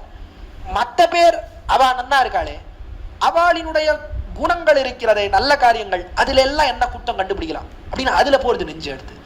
நான் குற்றத்தை செய்யறது மட்டுமல்லாமல் அடுத்தவா அவ குணத்தை எல்லாம் எப்படி குற்றமாக சொல்லலாம் என்று நினைக்கிறது. அது எங்க தெரிகிறதுன்னா, அசூயா பிரசவபூஹு என்ற அசூயா என்ற அசூயை இருக்கிறதே. அசூயனா என்ன, பொறாமை. அந்த பொறாமைக்கு எப்படி இருக்கிறேன்னா பிரசவபூஹு என்ற அந்த பொறாமைக்கே பிறப்பிடமாக இருக்கிறேன், சோர்ஸ் தெரிவிக்கிறார்களே. எது பிறப்பிடம், எங்கிருந்து உற்பத்தி ஆகுது அந்த அசூயினா, என்கிட்ட இருந்தான். அசூயை பிறக்கிறதே என்கிட்ட பிறந்தது தான் மற்ற பேருக்கெல்லாம் போயிட்டு இருக்கு. அப்படி அவ்வளோ அசூயை அந்த அசூயினால என்ன பண்றேன், மற்ற பேருக்கு யாராவது குணம்னு சொன்னா, என்ன பெரிய குணம், அவரு பெரிய குணமா, அவருக்கு இந்த தோஷம் இருக்கு அந்த தோஷம் இருக்கு என்றெல்லாம் சொல்றதெல்லாம் எதனால அப்படின்னா அசூயினால. எல்லாம் வருகிறதெல்லாம் பொறாமையினாலே வருகிறது. ஆச்சரியம். சங்கல்ப சூரியோதயம்னு வேதாந்த தேசிகன் அற்புதமான ஒரு கிரந்தம் எழுதுகிறார். அற்புதமா அது ஒரு டிராமா. எல்லாம் இந்த டிராமாவில் என்ன நடக்கிறது, நிறைய கேரக்டர் ஒருத்தர் வருவா, அந்த டிராமாவில் வரக்கூடியவர்கள்லாம் என்ன பேசுவது என்ன, அதற்கு மேலே அவர்கள் பல பல காரியங்களை செய்வதென்ன அப்படி ஒரு டிராமாவாக எழுதியிருக்கிறார். இந்த சங்கல்ப சூரியோதயத்தை நாடகமாக எழுதியிருக்கிறார் ஸ்ரீ வேதாந்த ஆசிரியர். அப்படிப்பட்ட அந்த சங்கல்ப சூரியோதயத்துல ஒரு கேரக்டர் யார் அப்படின்னா அசூயை, பொறாமை, ஒவ்வொரு குணங்களும் ஒவ்வொரு கேரக்டர். ஒவ்வொருத்தர்கள் நம்மிடத்துல ஒவ்வொரு புருஷர்கள், அந்த புருஷர்கள் அந்த குணங்களே ஒரு புருஷர்களாகி பேசினால் எப்படி இருக்கும் என்று அற்புதமா ஸ்லோக வடிவில் எழுதியிருக்கிறார். அதுல அசூயை என்பது அவள் ஒரு புருஷி, அவள் ஒரு பெண் பிள்ளை. அசூயை என்பவள், அந்த அசூயை என்பவள் பேசுகிறாள். இடத்துல யாரை வேணா கொடுங்கோன்னா, யாரை காட்டுங்கள், எப்படிப்பட்ட குணவானை காட்டுங்கள், அவர் இடத்துல நான் குற்றத்தை கண்டுபிடிச்சிடுவேன். இப்படிப்பட்ட சாமர்த்தியம் உண்டு. யாருக்கு என்ன குணம் சொன்னாலும் நான் அவகிட்ட தோஷத்தை கண்டுபிடிப்பேன், அது என்னுடைய சாமர்த்தியம் அப்படின்னு சொல்லிட்டு அசூயை சொன்ன உடனே யாரோ ஒருத்தர் கேட்டா இடத்துல என்ன தோஷத்தை கண்டுபிடிச்சிடுவேன்னு சொல்றையே, ராமன் இடத்துல தோஷத்தை கண்டுபிடிக்க முடியுமா? அவனை போலே குணவான் கிடையவே கிடையாது. குணத்துக்கே ஒரு இருப்பிடம் ராமன் தான். சாமர்த்தியம் இருக்குன்னா ராமன் இடத்துல கண்டுபிடிப்பாகலாம் என்று ஒருத்தர் தெரிவிக்க, அப்பொழுது அசூயை தெரிவித்தது ராமன் கிட்ட தானே, அவங்கிட்டயே நான் தோஷத்தை கண்டுபிடிக்கிறேன் என்று அவ்விடத்திலே நிரவதி குண கிராமே ராமே நிராகசி வாகசி ஸ்மரத முனிஷிதா லோகா லோகா வதந்தி சதந்திகே வரதனுஹதிம் வாலித்ரோகம் மனாக்கு அபசர்ப்பணம் பரிமித குணே ஸ்மர்த்தாவர்த்தே முதாகி முதாசதே என்று அவ்விடத்திலே அசூயை தெரிவிப்பதாக அற்புதமான ஸ்லோகம் இடுகிறார் வேதாந்த தேசிகன். நிரவதி குண கிராமே ராமே நிராகசி வாகசி என்று குணக்கடலா இருக்கக்கூடிய ராமன், அவனிடத்திலேயும் நான் தோஷத்தை கண்டுபிடிக்கிறேன். அவன் ஒரு பெண்ணை கொன்றான், அதே போல வாலி துரோகம்னு வாலிக்கு துரோகம் செய்தான், மனாக்கு அபசர்ப்பணம் என்று 14,000 ராட்சர்கள் அவர்களோட யுத்தம் பண்ணக்கூடிய காலத்திலே 3 அடி பிற்காலித்து விட்டான், பின்னே எடுத்து வைத்தான் ராமன். இதெல்லாம் ராமனுக்கே தோஷம் என்று அசூயை ராமன்கிட்டயே தோஷம் கண்டுபிடிச்சுடுத்து. மற்ற பேர்கிட்ட நம்முடைய அசூயை இந்த லோகத்திலே இருக்கக்கூடிய ஒரு இடத்துல தோஷம் கண்டுபிடிக்கிறதுக்கு சொல்லணுமோ, அதுதான் அசூயினுடைய தன்மை. யார் எந்த குணத்தை சொன்னாலும் அதுல தோஷத்தை கண்டுபிடிக்கும். அதெல்லாம் உண்மையிலேயே ராமனுக்கு தோஷம் அண்ணா, அதெல்லாம் தோஷம் கிடையாது. எப்படி தோஷம் கிடையாதுன்றது அது ஒரு தனி உபன்யாசத்துக்கு விஷயம். வேறு ஒரு சமயத்துல இந்த கோஷ்டியிலே விண்ணப்பிக்கிறேன். ஆஹா, அப்படி இருக்கிறது அசூயை. அந்த அசூயைக்கே இருப்பிடம் யாருன்னா நான் தான். இருப்பிடம் இல்லை, பிறப்பிடமே நான் தான். என்னிடத்திலிருந்து தான் அசூயை பிறந்து எல்லார்கிட்டையும் போடுது. அப்படி பொறாமையோட நான் கூடியிருக்கிறேன். இந்த பொறாமைக்கு மேல என்ன அப்படின்னா கிருதக்னோ துர்மோனிஹி, இதுக்கெல்லாம் மேல என்ன கிருதக்னன், நன்றி கொன்றவனாக இருக்கிறேன். யாராவது எனக்கு உபகாரம் பண்ண, ஏதாவது ஒரு உதவி பண்றா அப்படின்னா உதவிக்கு ஏற்ப அவளுக்கு ஏதாவது ஒரு நல்ல காரியம் பண்ண வேண்டாமோ? உபகார ஸ்மிருதியே இல்லைன்னா அவர்களுடைய நன்றியை நினைத்து பார்ப்பதே கிடையாது. நேரா அவளுக்கே எதிர்த்தட்டா ஏதாவது ஒரு காரியம் பண்றது. அப்படி நன்றி கொன்றவன் நான். தெரிவிக்கிற வேதம் என்ன பண்றது அப்படின்னா கிருதக்னர்களைத்தான் திட்டுகிறது. கிருதக்னோ நாஸ்தி நிஷ்கிருதி, கிருதக்னர்களை காட்டிலும் தாழ்ந்தவர்கள் என்பவர்கள் யாருமே கிடையாது வேத சாஸ்திரம் சொல்றது. அப்படிப்பட்ட தாழ்ந்தவன் நான். கிருதக்னோ என்று நான் கிருதக்னன், தாழ்ந்தவன், நன்றி கொன்றவன். கிருதக்னோ துர்மானி, ஆனால் நினைவு மட்டும் என்ன தெரியுமா துர்மானி. அகங்காரம் மட்டும் என்ன இருக்கு அப்படின்னா எல்லா உத்கிருஷ்டவர்கள் உயர்ந்தவர்கள் இருக்கிறார்களே, எல்லா உயர்ந்தவர்களை காட்டிலும் உயர்ந்தவன் நான் தான். நினைவு மட்டும் என்ன இருக்கு, சாதாரணமானவன் கிடையாது. நான் என்ன போல பெரியவன் உண்டா? எப்படிப்பட்டவன் தெரியுமா? அகங்காரம் மட்டும் நிறைய இருக்கு. உண்மையிலேயே பார்த்தால் தாழ்ந்தவன். அசூயை இருக்கு, அதற்கு மேலே கிருதக்னனா இருக்கேன், மேலே சஞ்சலமான மனசு எல்லாம் இருந்தாலும் என்ன போல உண்டா? ஆண்டான் எவ்வளவு பெரியவன் தெரியுமா என்று தலையில 2 கொம்பு அது மட்டும் முளைச்சிருக்கு. போல பெரியவன் கிடையாது, பெரியவன் கிடையாது அப்படின்னு துர்மானம். இந்த அகங்காரம், அகங்காரத்தோட கூடியிருக்கேன். அந்த அகங்காரத்தோட நிக்கிறதா? அதுவும் கிடையாது. அதுக்கு மேல என்ன ஸ்மரபரவசோ வஞ்சனபரஹோ, ஸ்மரபரவசோன்னு காமன் இருக்கிறானே அவனுக்கு வசப்பட்டு இருக்கிறேன். வசப்பட்டபடியால என்ன பெண்கள் விஷயத்துல எல்லாம் ஈடுபாடு. காம பரவசனா இருக்கிறேன், பெண்கள் விஷயத்துல எல்லாம் ஈடுபாடு, மற்ற எல்லா இத்தர விஷயத்திலே ஈடுபாடு. இப்படி இதற்கெல்லாம் வசப்பட்டு நாளை கடைசியில என்ன ஸ்மரபரவசோ வஞ்சன பரஹா, அதனாலே வஞ்சனையிலே இழுகிறேன். பெண்கள் விஷயத்துல ஈடுபாடோட நிக்கிறது இல்லை. பெண்கள் விஷயத்துல ஈடுபாடுன்றது எங்க கொண்டு போய் தள்ளுறது? கல்வனாக திரிகிறேன், சூதனாய் கல்வனாகி. சூதன் பெண்கள் விஷயத்திலே ஈடுபாடு இருந்தா என்ன உடனே கல்வன்றது வந்து திருடுகிறான். மற்ற பேரினுடைய பதார்த்தத்தை எல்லாம் அபகரிக்கணும். மற்ற பேரினுடைய மனைவிகள் பிறர் பொருள் தாரமென் இவத்தை நம்பினார் இறந்தார். பிறர் பொருள் என்ன, பிறருடைய தாரம் என்ன, இவத்தை எல்லாம் அபகரிக்க வேண்டும் என்கிற ஆசைகள் எல்லாம் வந்து சேர்ந்துகிறது. சூதனே சூதனாய் கல்வனாகி என்று கல்வனாக ஆகிறான். மற்ற பேரினுடைய பதார்த்தங்களை ஆசைப்படுகிறேன். அப்படிப்பட்ட வஞ்சனபரனாகவும் இருக்கிறேன், வஞ்சகனாகவும் இருக்கிறேன். கிருத கிருதக்னோ துர்மாணி ஸ்மரபரவசோ வஞ்சனபரஹ நிசர்கோ தேவத்வத். அதற்கு மேல என்ன? ஸ்மரபரவசோ வஞ்சனபரஹ நிருசம்சஹ பாபிஷ்டஹ நிருசம்சஹ. இதெல்லாம் கூட பரவாயில்லண்ணா, இதெல்லாம் ஏதோ என்னிடத்துல இருக்கக்கூடிய குற்றம், இதெல்லாம் கூட பரவாயில்ல. சில பேர் என்ன பண்றா, நான் பெண்களை ஆசைப்படுறது, மற்ற விஷயங்களை ஆசைப்பட்டு அபகரிக்கிறது, இதெல்லாம் இருக்கட்டும், என்னிடத்துல ஆசையோட சில பேர் இருக்கா.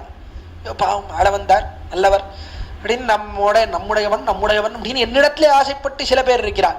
நேரம் அவளுக்கே இம்சை பண்றான். ரிஷம்சஹா என்று ஹிம்சகனாக இருக்கிறேன். யார் என்னிடத்துல ஆசைப்படுறாளோ அவளுக்கே இம்சையை செய்கிறேன். அப்படிப்பட்ட ஹிம்சகன் நான். ரிஷம்சஹா பாபிஷ்டா. இதுக்கெல்லாம் காரணம் என்ன தெரியுமா? நிறைய பாபம் பண்ணிருக்கேன். பாபத்துக்கு எண்ணிக்கையே கிடையாது. நான் பாவமே செய்து பாவியானேன் தெரிவிக்கிறாரே ஆழ்வார். பாவமே செய்து பாபத்தை பண்ணி பண்ணி பண்ணி பாபத்தினுடைய வாசனை இருக்கிறது. அதனாலே மறுபடியும் இந்த விஷயங்களை எல்லாம் செய்து செய்து செய்து தாழ்ந்தவனா போயிட்டே இருக்கேன்.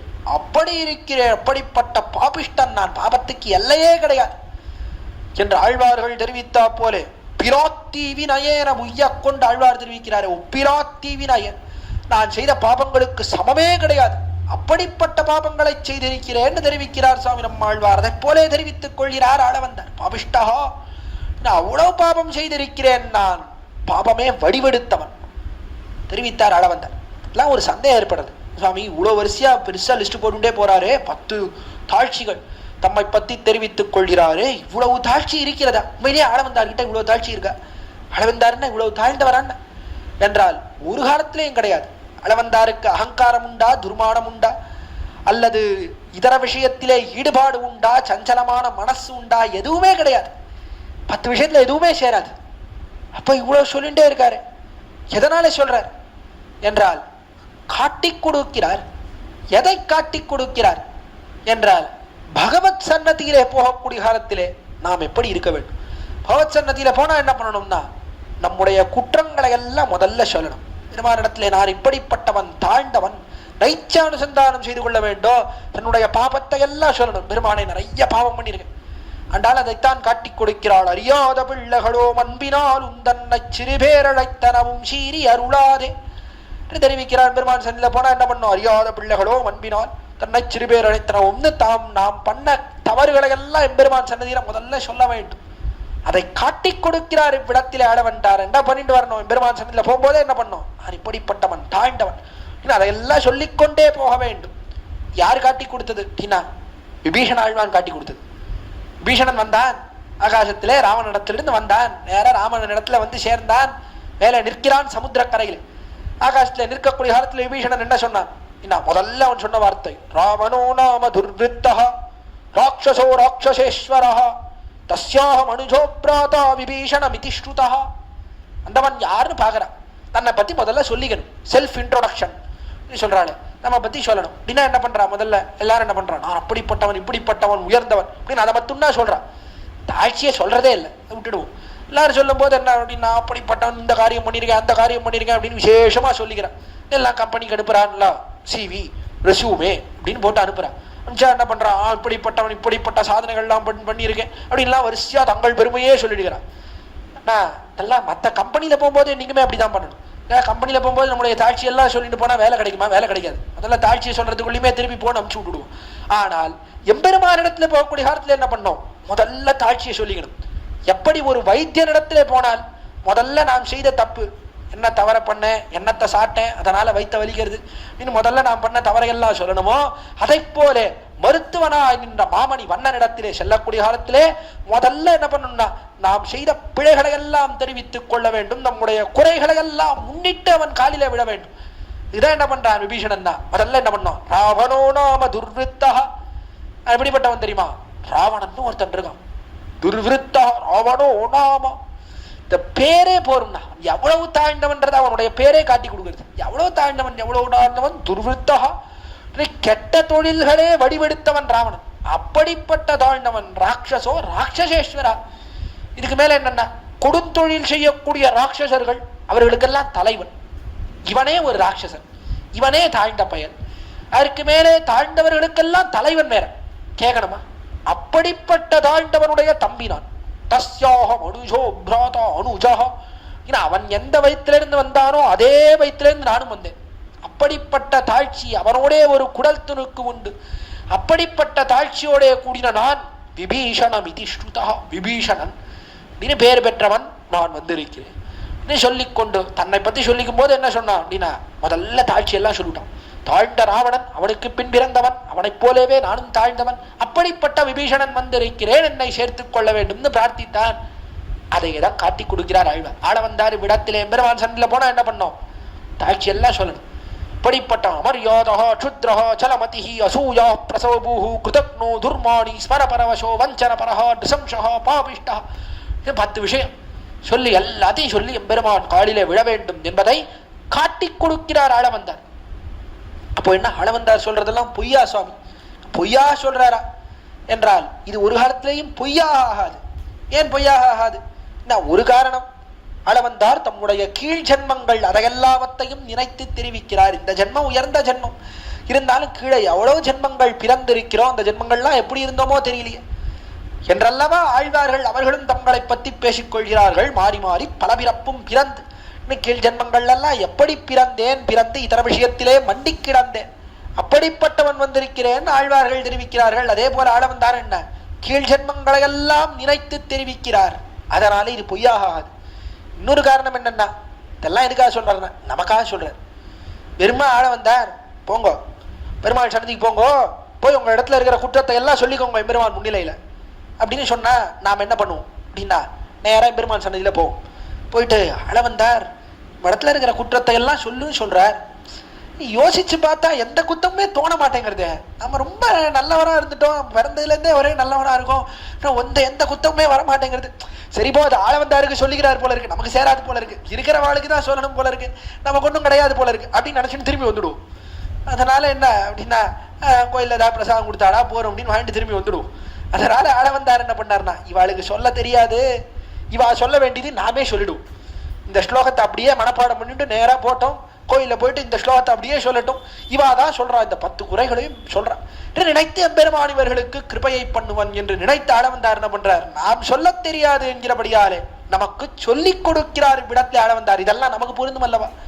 இந்த ஜென்மத்திலே பொருந்தும், இந்த ஜென்மத்திலே பொருந்தலனாலும் கீழ் ஜென்மங்கள்ல கட்டாயம் பொருந்தும். நாம் பண்ணாத பாபமே கிடையாது, எல்லா பாவத்தையும் பண்ணியிருக்கோம், அவ்வளவு ஜென்மங்கள் பிறந்திருக்கிறோம், அதனாலே கட்டாயம் பொருந்தும். நமக்கு சொல்ல தெரியாது என்கிறபடியாலே ஆள வந்தார் சொல்லிக் கொடுக்கிறார் இந்த ஸ்தோத்திரத்தின் மூலமாக. இந்த பாபத்தை எல்லாம் சொல்லிக் கொள்கிறார். இந்த பாபத்தோட கூடி இருக்கேன், இந்த பாபத்தை பண்ணினபடியாலே எப்படி இருக்கேன் அப்படின்னா,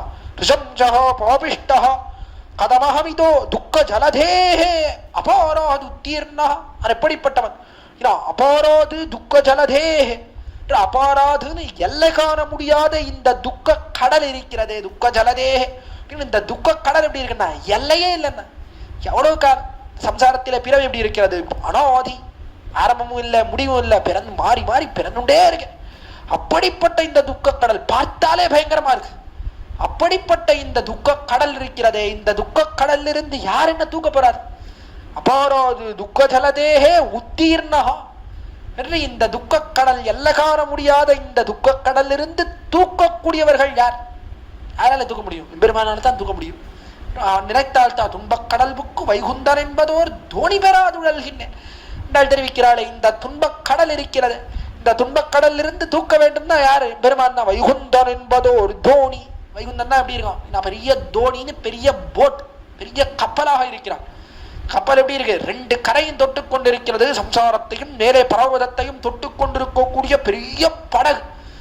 அந்த படகிலிருந்து இந்த துக்க கடலிலிருந்து நம்மை மீட்க வேண்டும் எம்பெருமான். அவன் மீட்டால் தான் முடியும். வந்தார் கேட்கிறார், யார் மீட்க போறான்னு தெரியலையே, எப்படி இதிலிருந்து வெளியே வரப்போகிறேன்? அபாராது உத்தீர்ணா தவபரி சரேயம் சரணயோஹோ, சரணயோஹோ பெருமானே, தவபரி சரேயம் சரணயோஹோ எம்பெருமானே, உன்னுடைய திருவடி தாமர்கள் இருக்கிறதே, உன்னுடைய சரணங்கள், அந்த திருவடி தாமர்களே சரணயோகோ என்று எப்பொழுது பரிசரேயம் என்று எப்பொழுது நான் கைங்கரியம் செய்ய போகிறேன், எப்பொழுது அந்த திருவடிகளுக்கு கைங்கரியம் பண்ணணுமே, கதம் எப்பொழுது பண்ண போகிறேன் என்று தெரிவிக்கிறான். சம்சகா பாபிஷ்டா கதமஹமிதோ என்று அகம் கதம், எப்படி பண்ண போகிறேன், எப்பொழுது பண்ண போகிறேன்னு தெரியலையே, உன் திருவடிகளுக்கு கைங்கரியம் பண்ண வேண்டாமா? இந்த கடலிலிருந்து துன்பக் கடலிலிருந்து எப்படி வெளில வந்து உன்னுடைய திருவடிகளோ எப்படி இருக்குன்னா நித்தியசூரிகள் அவர்கள் சேவிக்கக்கூடிய திருவடித்தாமர்கள், அவர்கள் கைங்கரியம் பண்ணக்கூடிய திருவடித்தாமர்கள். அப்படிப்பட்ட திருவடித்தாமர்களுக்கு நித்திய சம்சாரியா இந்த சம்சார சாகரத்திலே அழுந்தி இருக்கக்கூடிய நான் எப்படி கைங்கரியம் பண்ண போறேன்னு தெரியலையே, எப்படி வெளியிலே வரப்போகிறேன், கைங்கரியம் பண்ண போகிறேன்னு தெரியவில்லை. அதனாலே நீதான் என்னை பிடித்து தூக்க வேண்டும். குலத்தினுடைய பெருமையால என்னை தூக்க முடியாது, அவ்வளவு பாபம் பண்ணிவிட்டேன். அதனால இந்த கடலில் இருந்து நீதான் தூக்க வேண்டும் என்று தெரிவிக்கிறார். இந்த கடல்லே அழுந்தி கிடக்கிறேன், எப்பொழுது உனக்கு கைங்கரியம் செய்ய போகிறேன்னு தெரிவித்து தலை கட்டக்கூடிய அற்புதமான ஸ்லோகம்தான் 62வது ஸ்லோகம். ஸ்லோகத்துல என்னன்னா, என்னுடைய பாட்டனார் ரசமாக ஒரு சரித்திரம் தெரிவிப்பார். ஒருத்தன் ஸ்ரீரங்கத்துல நம்பெருமாளை சேவிக்க வேண்டும்னு போயிடுதான். பெரிய பெருமாள் நம்பெருமாள் அவரை சேவிக்க வேண்டும்னு போயிருந்தான். அப்பொழுது ஸ்ரீரங்கத்துல திரு அத்தியன உற்சவம், ராப்பத்து உற்சவம் நடந்துட்டு இருந்தது. பெருமாளை சேவிக்கணும்னு போனா திருமாமணி மண்டபம், அற்புதமா மண்டபம், ஆச்சரியமா மண்டபத்துல என்ன தோரணங்கள்லாம் கட்டியிருக்கா. நேரா வந்தான், வந்து அப்படி பார்த்தா வரிசையா அங்க ஆழ்வார்கள் எழுதியிருந்தான். 10 ஆழ்வார்கள் எழுந்தருளி இருந்தா. பொய்கை ஆழ்வார்ல இருந்து திருமங்கை ஆழ்வார் பரியந்தமா 10 ஆழ்வார் எழுதி இருந்தா. அதுவும் பார்த்தா பெருமாள் அற்புதமா எழுதிருக்கார். பார்த்த உடனே சேவிச்ச வாட அவனுக்கு ஏதோ ஒரு ஸ்லோகம் சொல்லணும்னு தோணிடுது. கோயில வந்திருக்கோம், பெருமாள் ஆழ்வார் எல்லாம் எழுதிருக்கா, பெருமாள் எழுதிருக்கா, இவாளெல்லாம் என்ன ஸ்தோத்திரம் பண்ண வேண்டாமா, ஏதாவது ஒரு ஸ்லோகம் சொல்ல வேண்டாமா, என்ன சொல்றதுன்னு இப்படி யோசிச்சு பார்த்தான். எந்த ஸ்லோகமும் ஞாபகம் இல்ல. திடீர்னு அவனுக்கு இந்த ஸ்லோகம் ஞாபகம் வந்தது. இந்த 62வது ஸ்லோகம் எங்கேயோ கேட்டிருக்கான். கேட்டபடியால இந்த ஸ்லோகம் ஞாபகம் வந்தது. ஸ்லோகம் ஞாபகம் வந்தா ஸ்லோகத்துக்கு அர்த்தமெல்லாம் தெரியாது. என்ன பண்ணா, ஸ்லோகம் ஞாபகம் வந்த உடனே சரி இந்த ஸ்லோகத்தை சொல்லுவோம் அப்படின்னா நேரா போனான். இப்போ என்ன பண்ணான்னா, முதல்ல அப்படி பொய்யாழ்வார் இருந்தார். நேரா போனா பொய்யாழ்வார கையை கூப்பி அமரியாதா அப்படின்னா, அவரையே அமரியாதா அப்படின்னு விட்டான். மரியாதான்னு என்ன, தன்னை பத்தி சொல்லிக்கணும்ன்றது தெரியாது அவனுக்கு. ஒரு 10 பதம் வரிசையா வருது அப்படின்ன உடனே என்ன பண்ணான், 10 ஆழ்வாருக்கு ஆக்கிடுவோம் அப்படின்னு முதல்ல அமரியாதா அப்படின்னு அவர் அப்படி சேவிச்சான். மரியாதையே இல்லாதவர் யாரு, பொய்கை ஆழ்வார். வேத மரியாதையே இல்லாதவர், வேதமே தெரியாதவர். அடுத்தபடியா போனோம் பூதத்தாழ்வார், க்ஷுத்ரஹா இது தாழ்ந்தவர் அப்படின்னு அவரை சேவிச்சான். அடுத்தது போனா பேயாழ்வார், சால அமதிஹி அப்படின்னு அவரை சேவிச்சான். எல்லாம் வெறும் சஞ்சலமான மனசு அவருக்கு, பேய போல சஞ்சலமான மனசு அப்படின்லாம் அவனுக்கு தெரியல, அர்த்தம் தெரியல. போனா சால அமதிஹி அப்படின்னு அவரை சேவிச்சான். அசூயா பிரசவபூஹு அப்படின்னு நேரா போனா அடுத்து திருமழிச்சி ஆழ்வார் சேவிச்சான். அடுத்தபடியா அவ்விடத்துல கிருதப்னோ அப்படின்னு நம்மாழ்வாரை சேவிச்சான். வரிசையா சேவிச்சுட்டே வந்தான் 10 பேரையும். துர்மோனி அப்படின்னு குலசேகர ஆழ்வாரை சேவிச்சான். ஸ்மரபரவசோ வஞ்சனபரா ஸ்மரபரவசா அப்படின்னு பெரியாழ்வாரை சேவிச்சான். வஞ்சனபரஹான்னு தொண்டரடிப்படி ஆழ்வாரை சேவிச்சான். துசம்சா அப்படின்னு திருப்பானாழ்வாரை சேவிச்சான். பாபிஷ்டா அப்படின்னு திருமங்கை ஆழ்வாரை சேவிச்சான். இப்படி 10 பேரையும் சேவிச்சான். சேவிச்சுட்டு இப்படி திரும்பினான். கதமஹமிதோ துக்க ஜலதே அப்படின்னு நான் திரும்பினா நம்பெருமாள் வந்துட்டார். பெருமாளை பார்த்தான், துக்க ஜலதே அப்படின்னு அவரை சேவிச்சான். துக்க கடலே அப்படின்னு பெருமாளையே பார்த்து துக்க கடலே அப்படின்னு சொல்லி சேவிச்சுட்டான். பெருமாள் தலையில் அடிச்சுட்டார். இப்படி எல்லாரையும் விடத்திலே பெருமாள் சிரித்தார். வியாஜ மந்தஸ்மிதம், நீ சிரிக்கிறானே, எதுக்கு சிரித்த போறோம் இப்படி சொல்லிட்டு இருக்கானே. எல்லா ஆழ்வார்களையும் அமரியாதா க்ஷுத்ரஹா அப்படின்னு திட்டின்னு இருந்தான்னா துக்க கடல்ல இருக்காத வேற எந்த கடல்ல இருப்பான்? துக்க கடல்ல தான் இருப்பான். ஆழ்வார்கள் எல்லாம் இப்படி திட்டினா துக்க கடல்ல போகாத, என்னவோ நம்ம பார்த்து துக்க கடலே அப்படின்றானே, இவன் துக்க கடல்ல விழாத வேற எந்த கடல்ல விழ போறான்? எம்பெருமான் சிரித்தான்னு வெடிக்கா தெரிவிப்பார். அடியனுடைய பாட்டனராக இந்த ஸ்லோகத்தினுடைய அர்த்தத்தை அறிந்து சொல்ல வேண்டும். நம்மிடத்தில் இருக்கக்கூடிய பாபத்தை சொல்ல வேண்டும். கடைசியில ஸ்லோகத்தை சொல்றேன்னு மற்ற பேருக்கெல்லாம் பாபத்தை ஏற்றிவிடக்கூடாது. தாழ்வார்கள் எம்பெருமான் இவாளையெல்லாம் துக்க ஜலதேன்னு சொல்லிடக்கூடாது. நம்முடைய பாபத்தை சொல்லிக் கொள்ளக்கூடிய அற்புதமான ஸ்லோகம். இந்த ஸ்லோகத்தை விண்ணப்பித்தார், அழ வந்தார் எம்பெருமான் திருமுன்பு. பார்த்தான் எம்பெருமான், பார்த்தான், அழ வந்தேர், சொல்லிட்டே இருக்கேன், எவ்வளவு பாபம் சொல்லுவீர், இவ்வளவு பாபத்தையும் பொறுத்து உண்மை நான் எப்படி கிருபை செய்வது, உமக்கு எப்படி காரியம் பண்ணுவது? ஏதோ தெரியாமல் செய்த பிழை, தெரியாமல் ஏதோ 2 தப்பு பண்ணிட்டேன் 3 தப்பு பண்ணிட்டேன் அப்படின்னா சரி போ அப்படின்னு மன்னிச்சு விடலாம். தெரிஞ்சே இவ்வளவு பாபம் பண்ணியிருக்கேன், பாபம்னு தெரிஞ்சே பண்ணியிருக்கேன், இப்படி இருக்கும்போது உண்மை எப்படி பொறுப்பது? முடியாது தெரிவித்தான் பெருமான். தெரிவித்தவாறு ஆள வந்தார். கேட்டார் 63வது ஸ்லோகத்தில், நான் முடியாதுன்னு சொல்றேன் பெருமானே, சில பேருக்கு காரியம் பண்ணியிருக்கியே, சில பேருக்கு நீ கிருபை பண்ணியிருக்கியே, அவ எந்த அபராதம் பண்ணியிருந்தாலும் பொறுத்து ஏற்றுக் கொண்டிருக்கிறாயே, அந்த கிருபையை என் விஷயத்துல பண்ண முடியாது என்று அற்புதமாக கேள்வி கேட்கிறார். 63வது ஸ்லோகத்திலே ரகுவரயத பூஸ்தம் தாதுஷோவா யசஸ்ய பிரணதயிதி தயாளுர் யச்ச சைத்யஸ்ய கிருஷ்ணா பிரதிபவம் அபராத் துர்முக்த சாயுஜ்யதோ பூஹு பதகிமபதமாகஹ தஸ்ய தேஸ்தி க்ஷமாயாஹ. அற்புதமான ஸ்லோகம். ரகுவர யதபூஸ்தம், ரகுவர அழைத்தார் எம்பெருமானை, ராமபிரானே ரகுவரா, ரகுகுல சிரேஷ்டனே. ரகுகுலத்திலே இருக்கக்கூடியவர்கள் அவர்கள்லாம் எப்படி இருப்பான்னா, அவளுக்கே உயர்ந்த குணம் உண்டு. சரணாகதர்களை ஒரு காலத்திலேயும் கைவிடாதவர்கள் ரகுகுலத்திலே இருக்கக்கூடியவர்கள். 6 சரணாதி பண்ணால் காலில் ஒருத்தன் விழுந்துட்டானா அவனை கைவிடக்கூடாது என்றதுல எல்லாரும் அண்ணா திருடமான மனசோட கூடியவர்கள். ரகு இருந்தான், காலத்தில் இருந்தாரு 2 பேர். கவுந்தர் அப்படின்னு ஒரு சிஷ்யர் இருந்தார், வரதந்தூன்னு ஆச்சாரியன் இருந்தார். கவுந்த பிரபேதே வரதந்து சிஷ்யா. இது வரதந்தூன்னு ஆச்சாரியன், கவுந்தன்றவன் சிஷ்யன். ஆனால் ஆச்சாரிய இடத்துல எல்லாம் வாசிச்சான், வரதந்தூர் இடத்துல எல்லாம் வாசிச்சான். வாசிச்சு முடிச்ச உடனே கடைசி நாள் போய் நின்றான் இந்த கவுந்தன். போய் நின்றவாறே வரதந்துவுக்கு சுவாமின்னு ஆச்சாரியருக்கு சோத்யோய பிரியந்தனமோ ஹிருத்ய பிரஜாதந்தும் மாவ்யவச்சேத்சி அப்படின்னு வேதம் சொல்றது. ஆச்சாரியனுக்கு என்ன வேண்டுமோ அதெல்லாம் கொண்டு வந்து கொடுக்க வேண்டும்னு சொல்லியிருக்கு வேத சாஸ்திரம். என்ன வேண்டும்னு கேளு, கொண்டு வந்து தரேன் அப்படின்னா. வரதந்து சொன்ன, நீ நன்னா கத்துண்டப்பா, அதுவே போரும், அதுக்கு மேல எனக்கு எதுவுமே வேண்டாம், நீ நன்னா கத்துண்டைய அதுவே போரும், வேற எந்த குருதட்சிணையும் உனக்கு வேண்டாம் அப்படின்னா. இவன் கேட்கல, அதெல்லாம் கிடையாது, வேதம் சொல்லியிருக்கோம் உனக்கு ஏதாவது கொடுக்கணும் அப்படின்னு நிர்பந்தித்தான். மீண்டும் மீண்டும் ஏதாவது கொடுக்கணும், என்ன வேணும்னு சொல்லும், என்ன வேணும்னு சொல்லும் அப்படின்னு கேட்டுட்டே இருந்தான். ரொம்ப கோபம் கொடுத்து வரதந்துக்கு பார்த்தார், சொன்னார், போ 14 கோடி தங்க காசுகள் இதை எடுத்துன்னு வா, நிறைய ஐஸ்வர்யம் வேண்டும், மூட்டை மூட்டை ஐஸ்வர்யம் எல்லாத்தையும் கொண்டு வா அப்படின்னு சொன்னார் வரதந்து. பார்த்தார் கவுந்தர், எங்கடா போறது, ஆச்சாரியன் ஏதோ சொல்லிவிட்டார், ஆச்சாரியனுடைய வாக்க வேற மீற முடியாது, எங்க போறது இவ்வளவு ஐஸ்வர்யத்துக்கு, சரி நம்ம ராஜா இருக்கா ரகு, அவன் இடத்துல போய் கேட்டு பார்ப்போம் அப்படின்னு நேரா ரகுவின் இடத்துல போனேன். ரகுவின் இடத்துல போய் ராஜா இடத்துல கேட்கலாம்னு போனா, அன்னைக்குன்னு பார்த்து ரகு வெறும் ஒரு சாதா ஒரு வெள்ளை வேஷ்டி, ஐஸ்வர்யம் இல்ல சாதா ஒரு வெள்ளை வேஷ்டி, ஒரு மரச்சொம்பு, ஒரு மண் பானை இருந்தது, மண் சொம்பு இருந்தது. மண் சொம்புல அப்படி தீர்த்தத்தை கொடுத்து இவரை வரவேற்று நான் உள்ள உட்கார வச்சு எல்லாம் இவருக்கு நன்னா பாத பூஜை எல்லாம் பண்ணி விசேஷமா வரவேற்றான். பார்த்தான், இவன் ராஜா, பெரிய தங்கம் எல்லாம் போட்டு இருப்பான், நல்லா பெரிய பட்டு பீதாம்பரத்தோட இருப்பான், இக்ஷ்வாக்கு வம்சத்து ராஜா, ரகுகுல அப்படின்னு எவ்வளோ ரகுன்றவன் எவ்வளோ பிரசித்தியோட கூடினவன், நல்லா விசேஷமா ஐஸ்வர்யத்தோட இருப்பான்னு பார்த்தா இவனே பிச்சைக்காரனை போல இருக்கானே, என்ன ஆச்சு, ஐஸ்வர்யம் எல்லாம் எங்க போச்சு அப்படின்னு கேட்டான்.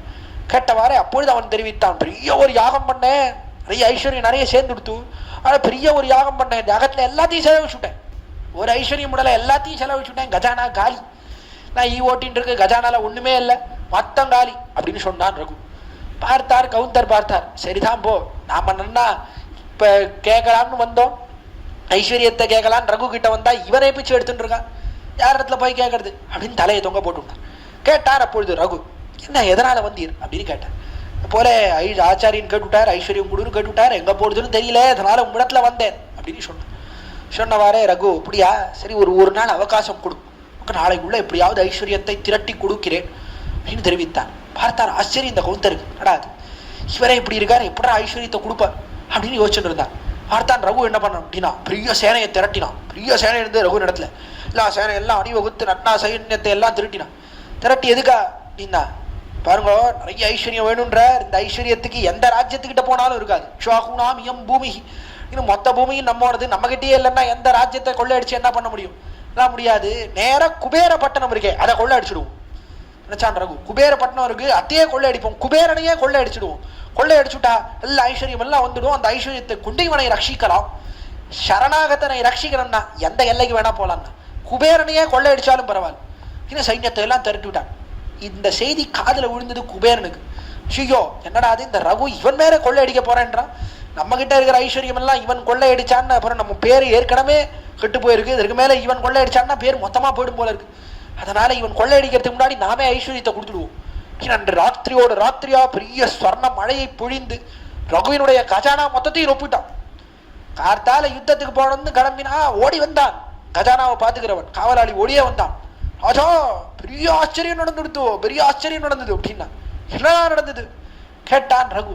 கேட்ட காலத்துல போய் தெரிவித்தான், கஜானாவை காத்தால திறந்து பார்த்தேன், சும்மா சுத்தம் பண்ணி வைக்கலாம், நல்லா தூசி எல்லாம் தட்டலாம் அப்படின்னு திறந்தா பூர்ணமா தங்க காசுகள் நிறைந்திருக்கிறது, எங்கு பார்த்தாலும் ஐஸ்வர்யம் நிறைஞ்சிருக்கு, அவ்வளவு ஐஸ்வர்யம் வந்துடுத்து அப்படின்னு சொன்னான்.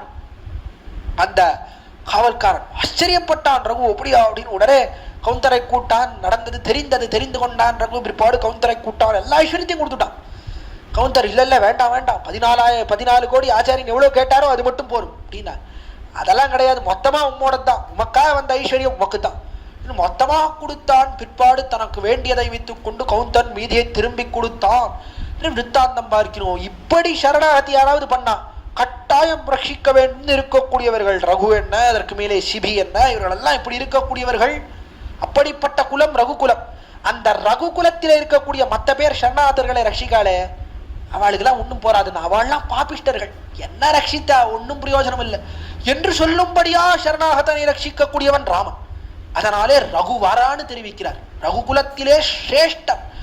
என்ன சிரேஷ்டன்னா, ரகுகுலத்திலே பிறந்த மற்ற எல்லாருமே ஒன்றும் பிரயோஜனம் இல்லைன்னா என்ன ரட்சிக்கிறார்? அவர்களெல்லாம் பாபிஷ்டர்களோ தாழ்ந்தவர்களோ என்று சொல்லும்படியாக சிரேஷ்டன் சரணாகதர்களை ரட்சிக்கக்கூடியவன் ராமன். இப்படி அல்லவா நீர் வந்து பிறந்தீர், அப்படி யார ரட்சித்தீர் அப்படின்னா ரகுவர யதபூஸ்தம் துவம். நீர் என்ன பண்ணீர் அப்படின்னா தாதுஷோ வாயசஸ்யா தாதுஷோ என்ற அந்த காக்கை இருக்கிறதே, வாயசஸ்யான அந்த காக்கை, அந்த காக்கை அந்த செயலை செய்த காக்கை எவ்வளவு ஒரு தகாத செயலை செய்தான். இந்திரனுடைய பிள்ளை ஜெகந்தன் என்பவன் ஒரு காக்கையினுடைய வடிவை எடுத்துக் கொண்டு வந்து நீரும் பிராட்டியும் சித்திரக்கூட்ட பர்வதத்திலே எழுந்தருளி இருக்கக்கூடிய காலத்திலே சீதா பிராட்டியினிடத்திலே ஆசை கொண்டான். அதனாலே அவளுடைய மார்பிலே விரணத்தை உண்டு பண்ணினான், மார்பை பிராண்டினான் அந்த காக்கை. அப்படிப்பட்ட தகாத காரியம், வாயாலே சொல்லத்தகாத காரியம், அதை செய்த அந்த காக்கை இருக்கிறானே தாதுஷோ வாயசஸ்யா. அப்படிப்பட்ட காக்கை என்ன பண்ணீர் அப்படின்னா பிரணதைதி, அந்த காக்கை சரணாகதன். காக்கையானது ஓடித்து பிராட்டியினுடைய மார்பிலே பிரணத்தை உண்டு பண்ணினான். பிராட்டியாலே பொறுக்க முடியாதபடியாலே ராமனை எழுப்பினாள் சீதா பிராட்டி. எடுத்தான் யாரடாவன் 5 தலை நாகத்தோடே விளையாடுவது என்று சொல்லிக்கொண்டு விட்டான். பிரம்மா பிள்ளை எடுத்தான், பிரம்மாஸ்திரத்தை அபிமந்திரித்தான், விட்டான்.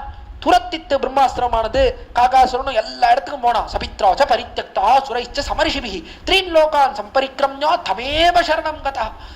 எல்லா இடத்துலையும் தெரிந்தா, யாரும் ரட்சிக்கவில்லை.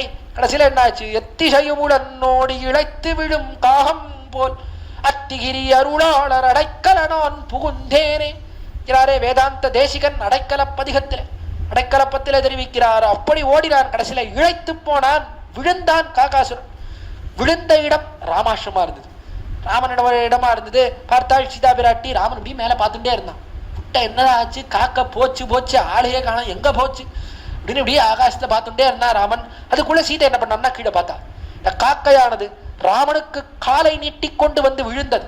சீதா பிராட்டி பார்த்தா அந்த காக்கையை திருப்பிட்டான். திருப்பி காக்கையினுடைய தலையும் ராமனுடைய காலும் சேரும்படியா ஒழிச்சுட்டான். வச்சுட்டு சீதா பிராட்டி பாருங்க பாருங்க பாருங்க, கீழே விழுந்திருக்கு பாருங்க, காக்கை சரணாதி பண்ணி விடுது, அதை ரட்சியுங்கள் தெரிவித்தாள் சீதா பிராட்டி ராமனிடத்துல. பார்த்தான் ராமன், காலில் விழுந்து விடுத்தா, சரணாதி பண்ணி விடுத்தா. சீதா பிராட்டி சொன்ன உடனே என்ன நினைத்தான்? சரணாதி பண்ணி விடுத்து போல இருக்கு உண்மையிலேயே என்று அதை சரணாகதன்னு நினைத்தான் ராமன். உண்மையிலேயே அது சரணாதி பண்ணித்தா. காக்கை ராமன் காலில் விழணும்னு நினைத்து, ஒன்னும் வழி இல்லை, ராமன் காலிலேயே விழுவோம்னு நினைத்து விழுந்ததான்னா கிடையாது. ஆனால் இவன் நினைத்தான் பிரணதயிதி பிரணதா என்று அந்த காக்கை சரணாகதன்னு எம்பெருமான் நினைத்தான். இவனுடைய நினைவாலே அது சரணாகதனாயிற்று. அத தெரிவித்தார் வால்மீகி முனிவர். வால்மீகி ராமாயணத்திலே தெரிவித்தார், சதம் நிபதிதம் பூமௌ சரண்ய சரணாகதம் பதார்ஹமபி காகுத்ஸஹ கிருபயா பரியபாலயத். சதம் நிபதிதம் பூமௌ என்று பூமியிலே விழுந்த அந்த காக்கை என்ன? சரண்ய சரணாகதம், சரணாகதி செய்த அந்த காக்கைன்னு தெரிவித்தார். சரணாகதி செய்தான்றது யாருடைய அபிப்பிராயத்தால்? என்ன? ராமனுடைய அபிப்பிராயத்தால. காக்கையினுடைய அபிப்பிராயத்தால அது சரணாதி பண்ணல. இவர் என்ன பண்ணான்னா பிரணதயிதி சரணாதி பண்ணிடுத்து நினைத்து என்ன பண்ணான்னா தயாளுஹு என்று தயாளுஹுன்னு தன்னுடைய பரம கிருபையாலே என்ன பண்ணான் என்றால் கிருபயா பரியபாலயத். பிராட்டி புருஷகாரம் பண்ணா, பக்கத்துல இருந்து பிராட்டி பாருங்கண்ணா சேர்த்துக்கோங்க அப்படின்னு சொன்னார். சொன்னபடியால் என்ன பண்ணான்? தன்னுடைய நிகிரக சிந்தை எல்லாவற்றையும் தள்ளி வைத்தான். தள்ள வேண்டும், இவர்களை தண்டிப்பேன், க்ஷிபாமி இவர்களை தள்ளுவேன் என்று எம்பெருமான் கொண்டிருக்கக்கூடிய சங்கல்பத்தை எல்லாம் தள்ளிவிட்டான். தள்ளிட்டு என்ன பண்ணான்? தன்னுடைய நீர்மையை காட்டினான், தன்னுடைய கிருபையை காட்டி என்ன பண்ணான்? கிருபயா பரியபாலயத். பிராட்டி சொன்னாள், அதனாலே ரட்சித்தான், தன்னுடைய கிருபையாலே ரட்சித்தான் என்று அற்புதமாக காட்டுகிறார்கள். அதைத்தான் தெரிவிக்கிறார் தயாளுஹு. தயாளுஹுன்னா என்ன? சம்ஸ்கிருதத்தில் அற்புதமான பிரத்யயம் ஆளுச் பிரத்யயம்னு தெரிவிப்பார்கள். ஆளுச்சுன்ற பிரத்யயம் அதை உபயோகித்தா என்ன? எப்பொழுதும் அதோடய கூடியிருக்கிறான்னு அர்த்தம். தயாளுஹு அப்படின்னு சொன்னா என்ன? எப்பொழுதும் தயோடையே கூடியிருக்கான். காகாசுரன் விஷயத்துல மட்டும் இல்ல, ராமன் தயை இல்லாமல் இருந்தான்றது கிடையவே கிடையாது. அது காக்கையினுடைய விஷயமா இருக்கட்டும், ராவனுடைய விஷயமா இருக்கட்டும். ராவணன் விஷயத்துல என்ன? எப்படியாவது ராவணனை ரட்சிக்க வேண்டும்னு தான் ராமனும் எவ்வளவோ காரியம் பண்ணி பார்த்தான். ராவணன் அதுக்கு மசியல. காகாசுரன் அவன் தன்னுடைய இழைத்து போய் காலிலே விழுந்தபடியாலே பெருமான் என்ன பண்ணான்? ரட்சித்தான். காக்கை வதார்கமபி காகுட்சா என்று வதிக்கத்தக்க காக்கையை பெருமான் என்ன பண்ணான்? வதிக்காமல் தன்னுடைய கிருபையாலே ஒரு கண்ணை மட்டும் போக்கி விட்டான். அப்படிப்பட்ட தயை அல்லவா உம்முடையது. தயாளுஹு ச அபூத். முதல் வரியோட சேர்த்துக்கணும். ரகுவர யதபூஸ்த்வம் தாதுஷோ யத் அபூஹு. எம்பெருமானே நீ எப்படி இருந்தா என்றால் தயாளுஹு அபூஹு யத் என்று நீ மிகுந்த தயையோடே கூடினவன் அல்லவா, அருளோடே கூடினவன் அல்லவா. அப்படிப்பட்ட நீ எனக்கு காரியம் பண்ண மாட்டியா? வந்தார் கேட்கிறார். நான் பாப்பம் பண்ணிட்டேன்னா காரியம் பண்ண மாட்டேன்றியே, காக்கைக்கே காரியம் பண்ணவன் நீ எனக்கு காரியம் பண்ண மாட்டியா என்று ராமனை பார்த்து கேட்டார். இது இருக்கட்டும்னா இது முதல் அவதாரம். அடுத்த அவதாரத்தை பத்தி தெரிவிக்கிறேன். அதுல என்ன பண்ண நீனா சைத்திய கிருஷ்ணா. கிருஷ்ணா கிருஷ்ணனை அழைத்தார். அடுத்து முக்த கிருஷ்ணா. கண்ணா கிருஷ்ணா நீ எப்படி இருக்கிறாய் அப்படின்னா, சைத்தியஸ்யா சேதி வம்சத்திலே பிறந்தவன் சிசுபாலன். சிசுபாலன் விஷயத்திலே நீ காரியம் செய்தாயே. சிசுபாலன் எப்படி இருந்தான்? சிசுபாலன் என்பவன் பிறக்கக்கூடிய காலத்திலே 3 கண்களோடே பிறந்தான், 4 கைகளோடே பிறந்தான். அந்த சிசுபால் பிறந்த காலத்தில் ஆகாசத்துல ஆகாசவாணி அது சொல்லிடுது. அது எப்பவும் யாராவது ஒன்று பிறந்தா ஏதாவது ஒன்று சொல்லிட்டு போயிடும். அது ஆகாசத்துல பெருசா ஒரு சப்தம் கேட்டது. இந்த குழந்தை யார் ஒருத்தன் தொட்டு இந்த குழந்தையினுடைய அதிகமான அங்கங்கள் எல்லாம் குறைகிறதோ அப்படிப்பட்டவனாலே தான் இந்த குழந்தைக்கு சாவு, அப்படிப்பட்டவன் இந்த குழந்தையை கொல்லுவான்னு சொல்லிட்டு போயிடுது. அடுத்தா தாயார், ஐயோ யாரடா நம்ம குழந்தைய கொல்ல போறான் தெரியலையேன்னு வரவாள்ல அந்த குழந்தைய தூக்கி பார்க்கறான். 4 கை இருக்கே நடா இந்த குழந்தை, நீ தூக்கி பார்க்கறா. யார் தூக்கினாலும் அந்த குழந்தையினுடைய கைகள்லாம் குறையவே இல்லை. அப்பொழுது அவ்விடத்துக்கு வந்தான் கண்ணன். கண்ணன் அவன் உறவினனாக இருக்கக்கூடியவன். அவன் வந்தா சொந்தக்காரனா இருக்கக்கூடியவன். நான் தூக்குறேனே அப்படின்னு குழந்தைய தூக்கினா குழந்தைக்கு இருக்கக்கூடிய அங்கங்கள்லாம் மறைஞ்சு கொடுத்து பார்த்தாள் தாயார். கண்ணா நீயா கொல்ல போற என் குழந்தைய? கொல்லாதடா கண்ணா, கொண்டாதடா என் குழந்தைய அப்படின்னு சொன்ன உடனே அவன் சொன்னான், கவலைப்படாதீங்க, குழந்தைய கொல்ல மாட்டேன், ஒன்றும் பண்ண மாட்டேன் குழந்தைய. ஆனால் ஒரே ஒரு நிபந்தனை, இவன் என்னை ஒரே சமயத்திலே 100 வித்தியாசமான வசவுகளாலே என்னை வைதானே. ஆனால் ஒரு வசவை போல இன்னொரு வசவு இருக்கக்கூடாது. வித்தியாசமா 100 இருக்கணும். அதுவும் 100 எப்பப்போ ஒவ்வொரு சமயத்துல அப்பப்போ சொல்லி மொத்தமா சேர்த்தா 100 அப்படி இல்லை. ஒரே சமயத்துல தொடர்ந்து 100 வசவுகள் என்னை வைதானே. ஆனால் அப்பதான் கொல்லுவேன், அது வரைக்கும் கொல்ல மாட்டேன் அப்படின்னா. பார்த்தா தாயார், ஒரே சமயத்துல ஒருத்தனை பத்தி 100 விதவிதமா வைக்கணும்னா யாரால முடியும்? நம்ம பையனால முடியுமா? எல்லாம் முடியாது அப்படின்னு நினைச்சுட்டா தாயார். அந்த குழந்தைக்கு தெரிந்தது உன் கண்ணன் தான் கொல்ல போறான்னு தெரிஞ்சதுனால சின்ன வயசுல இருந்தே விரோதம். அதனால என்ன, எது குலத்துல பிறந்தா என்ன பெருசா, சேதி குலத்தை போல உண்டா, சேதி வம்சத்துல பிறந்தவன் தான். நீ சிறு வயதுல இருந்தே அகங்காரத்தோட கூடியிருந்தான். தான் சைத்தியன் என்கிறபடியாலே அப்படிப்பட்ட சிசுபால். இதுக்கெல்லாம் மேல சிகரம் வைத்தா போல என்னன்னா, சிசுபாலனுக்கு கல்யாணம் பண்ணி வைக்க வேண்டும் இருந்த ருக்மிணி அவளை வேற தூக்கின்னு போயிட்டான் கண்ணன். அதனால இன்னும் வேற கோபம் கண்ணன் மேல. கோபம் எல்லாம் என்ன ஆச்சு அப்படின்னா, பெருசா ராஜசூய யாகம் செய்ய வேண்டும் நினைத்தான் தர்மபுத்திரன். இந்திரபிரஸ்தம் இடத்துல பெரிய ராஜசூய யாகம் பண்றான். எல்லா ராஜாக்களையும் கூட்டி யாகம் பண்றான். அதிலே அக்ரபூஜை, முதல் தாம்பூலம் யாருக்கு கொடுப்பது எல்லா இடத்துலையும் சண்டை. காலத்துல தர்மபுத்திரன் அவன் விஷயத்துல ஆரம்பிச்ச சண்டை அது இன்னைக்கு வரைக்கும் கல்யாணம் பண்ண வரைக்கும் அந்த சண்டை போயிட்டே இருக்கு. யாருக்கு முதல் தாம்பூலம் கொடுக்கறது அப்படின்ற சண்டை போயிட்டே இருக்கு. அப்ப இடத்துல அந்த சண்டை ஆரம்பிச்சது, யாருக்கு முதல் தாம்பூலம் கொடுக்கறதுன்னு. தர்மபுத்திரன் கண்ணனுக்கு கொடுக்க வேண்டும்னு நினைத்தான். நினைத்ததை சொன்னா ரொம்ப கோவம் துருத்து சிசுபாலனுக்கு. இவனுக்கா கொடுப்பது, கண்ணனுக்கா கொடுப்பது, இவன் எவ்வளவு தாழ்ந்தவன் தெரியுமா அப்படின்னு திட்ட ஆரம்பிச்சான். பெருசா லிஸ்ட் போட ஆரம்பிச்சான். ஒண்ணு அவன் திட்ட கண்ணன் எண்ணிட்டே வந்தான். அவனுக்கு என்ன கணக்கு இருக்கா, அவன் மாட்டுக்கு திட்டின்டே போனான். கண்ணன் விட்டுருந்தா இன்னும் 1000 வசம் கூட வச்சிருப்பான். அவன் திட்டின்டே போனா கேட்கிறவாடால கேட்க முடியலை. அந்த சபையில இருக்கக்கூடியவர்களாலே கேட்பார் செவி சுடு கீழ்ம வசவுகளே வையும் சேட்பால் பழம்பகவன் சிசுபாலன் தெரிவிக்கிறார். கேட்பார் செவி சுடு, கேட்கக்கூடியவர்கள் அப்படிப்பட்டவர்களுடைய செவி எல்லாம் சுட்டு போகும்படியா எல்லாரும் திட்ட எப்படி கேட்பார். அற்புதமா வியாக்கியானம் செய்து காட்டினார்கள் நம்முடைய பூர்வர்கள். எம்பெருமானை நிந்திப்பதற்கு ஜீவனம் வைத்து கேட்பார் செவிசுடு. எம்பெருமானை நிந்திக்க வேண்டும் பெருசா ஒருத்தன் பணம் கொடுக்குறான். பணம் கொடுத்து ஒரு நாசிகரை கூப்பிட்டு, பாரு பெருமானுக்கு எனக்கும் ஆறுதில்லை, எம்பெருமானை கண்டாலே எனக்கு சரியா ஒத்து வருது இல்லை, உன்னோட வேலை என்ன தெரியுமா, எம்பெருமான நன்னா திட்டன், அதுதான் உன் வேலை. என்ன பணம் கொடுக்குறேன், எம்பெருமான நன்னா திட்டு அப்படின்னு பெருசா அவன் மேடையை போட்டு அவன் கூட்டு பணம் எல்லாம் கொடுத்து உட்காந்துருக்கான். கீழே மேடையில உட்காந்துருக்கான். முதல் வரிசையில அவன் திட்டுன்னு திட்டுறான். திட்டத்துல என்னாச்சுன்னா, ஐயோ நாம கூட இப்படி திட்டி இருக்க மாட்டோம் போல இருக்க, இந்த திட்டுறானே, பணம் கொடுத்து ஏற்பாடு பண்ண நம்ம காதலியே ரத்தம் வருது, இப்படியா திட்டுவான். ஏதோ 5000 ரூபாய்க்கு திட்ட சொன்னா இப்படி திட்டுறானே, 50,000 ரூபாய்க்கு திட்டுவான் போல இருக்கே, இந்த திட்டுறானே, இவ்வளவு திட்டுவான், நாமே எதிர்பார்க்கலையே, போருண்டா இறங்கடா மேடையில இருந்து போருண்டா அப்படின்னு அவனே சொல்லும்படியாக அப்படி கேட்பார்கள். அவர்கள் செவியெல்லாம் சுடும்படியாக, துரியோதனாதிகள் அவர்கள் செவியே சுடும்படியாக அப்படி திட்டினான் 100 வசவுகள். அவ்வளவு பெரிய அபராதம், அவ்வளவு பெரிய அபராதத்தை செய்தவன் சிசுபாலன். இது ஒரு ஜென்மத்துல செய்தானா? இல்லை. சைத்தியன் எப்படி இருக்கான்? சைத்தியஸ்ய கிருஷ்ணா பிரதிபவம் அபராத்துஹு, பிரதிபவம் என்று ஒவ்வொரு ஜென்மத்திலேயும் செய்கிறான். சிசுபாலன்றவன் காலத்துல பெரிய ஜெய விஜயர்களாக, வாயில் காப்போர்களாக எம்பெருமானுடைய இந்த லோகத்தில் இருக்கக்கூடிய காரிய வைகுண்டம்ன்ற இடம். இந்த காரிய வைகுண்டத்திலே வாயில் காப்போனாக 2 பேர் இருந்தார். 2 பேரும் அக்காலத்திலே சனக சனத்குமாராதிகள். அவர்கள் வரக்கூடிய காலத்திலே அவர்கள் இருவரும் அந்த வாயில் காப்போன் தடுத்தார்கள். தடுத்தபடியாலே அந்த சனக சனத்குமாராதிகள் சபித்தார்கள். 4 முனிவர்கள் சபிச்சுட்டான். இந்த லோகத்திலே நீங்கள் போய் பிறக்க கடவீர்கள்னு சபித்தார். ரொம்ப வருத்தம் ஏற்பட்டது. ஐயோ, இந்த லோகத்திலே பிறக்க முடியாது, எம்பெருமானுக்கு கிருபை செய்ய வேண்டும், எம்பெருமானுக்கு கைங்கரியம் செய்ய வேண்டும் என்று பிரார்த்தித்தார்கள் துவாரபாலகர்கள்.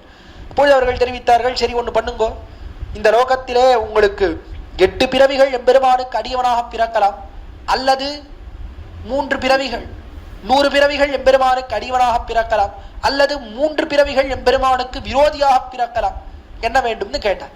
கேட்டவாறு, ஐயோ 100 பிறவி யார் இந்த லோகத்துல பிறகுறது, அதுக்கு 3 பிறவி விரோதியாவே பிறந்துட்டு போறோம் என்று சொல்லி இந்த லோகத்திலே 3 பிறவிகள் எம்பெருமானுக்கு விரோதியாக வந்து பிறந்தார்கள். ஹிரண்யாக்ஷ ஹிரண்ய கசிப்பு 2 பேரா முதல்ல வந்து பிறந்தா, பிற்பாடு ராவண கும்பகர்ணர்களாக வந்து பிறந்தார்கள்.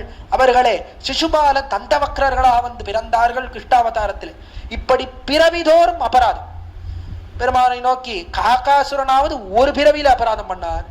ஆனா இவன் எப்படி இருக்கான், அந்த சிசுபாலன் பிறவிதோறும் அபராதம் பண்ணிட்டே இருக்கான்.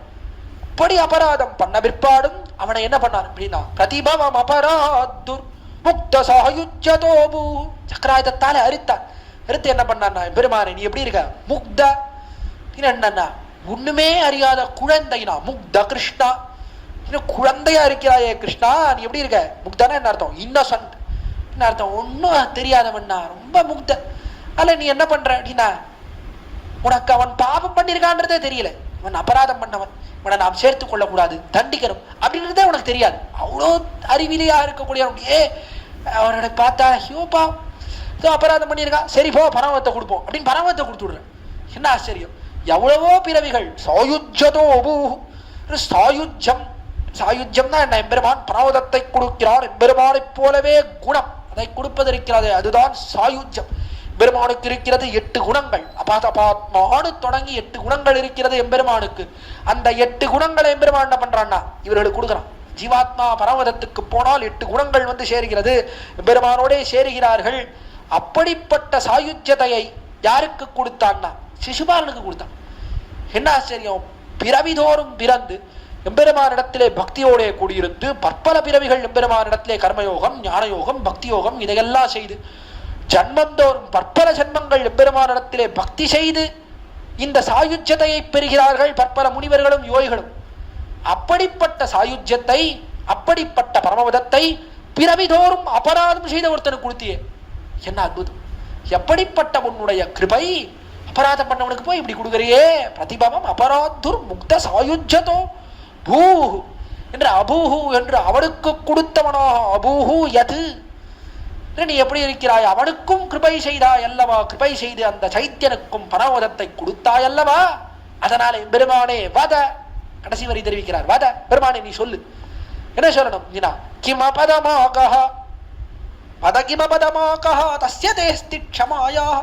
பெருமானே உன்னுடைய க்ஷமை இருக்கிறதே, க்ஷமா குணம், பொறுக்கக்கூடிய பொறுமைன்ற குணம் இருக்கிறதே, அந்த குணத்துக்கு அடங்காத அபராதம்ன்றது ஏதாவது உண்டோ?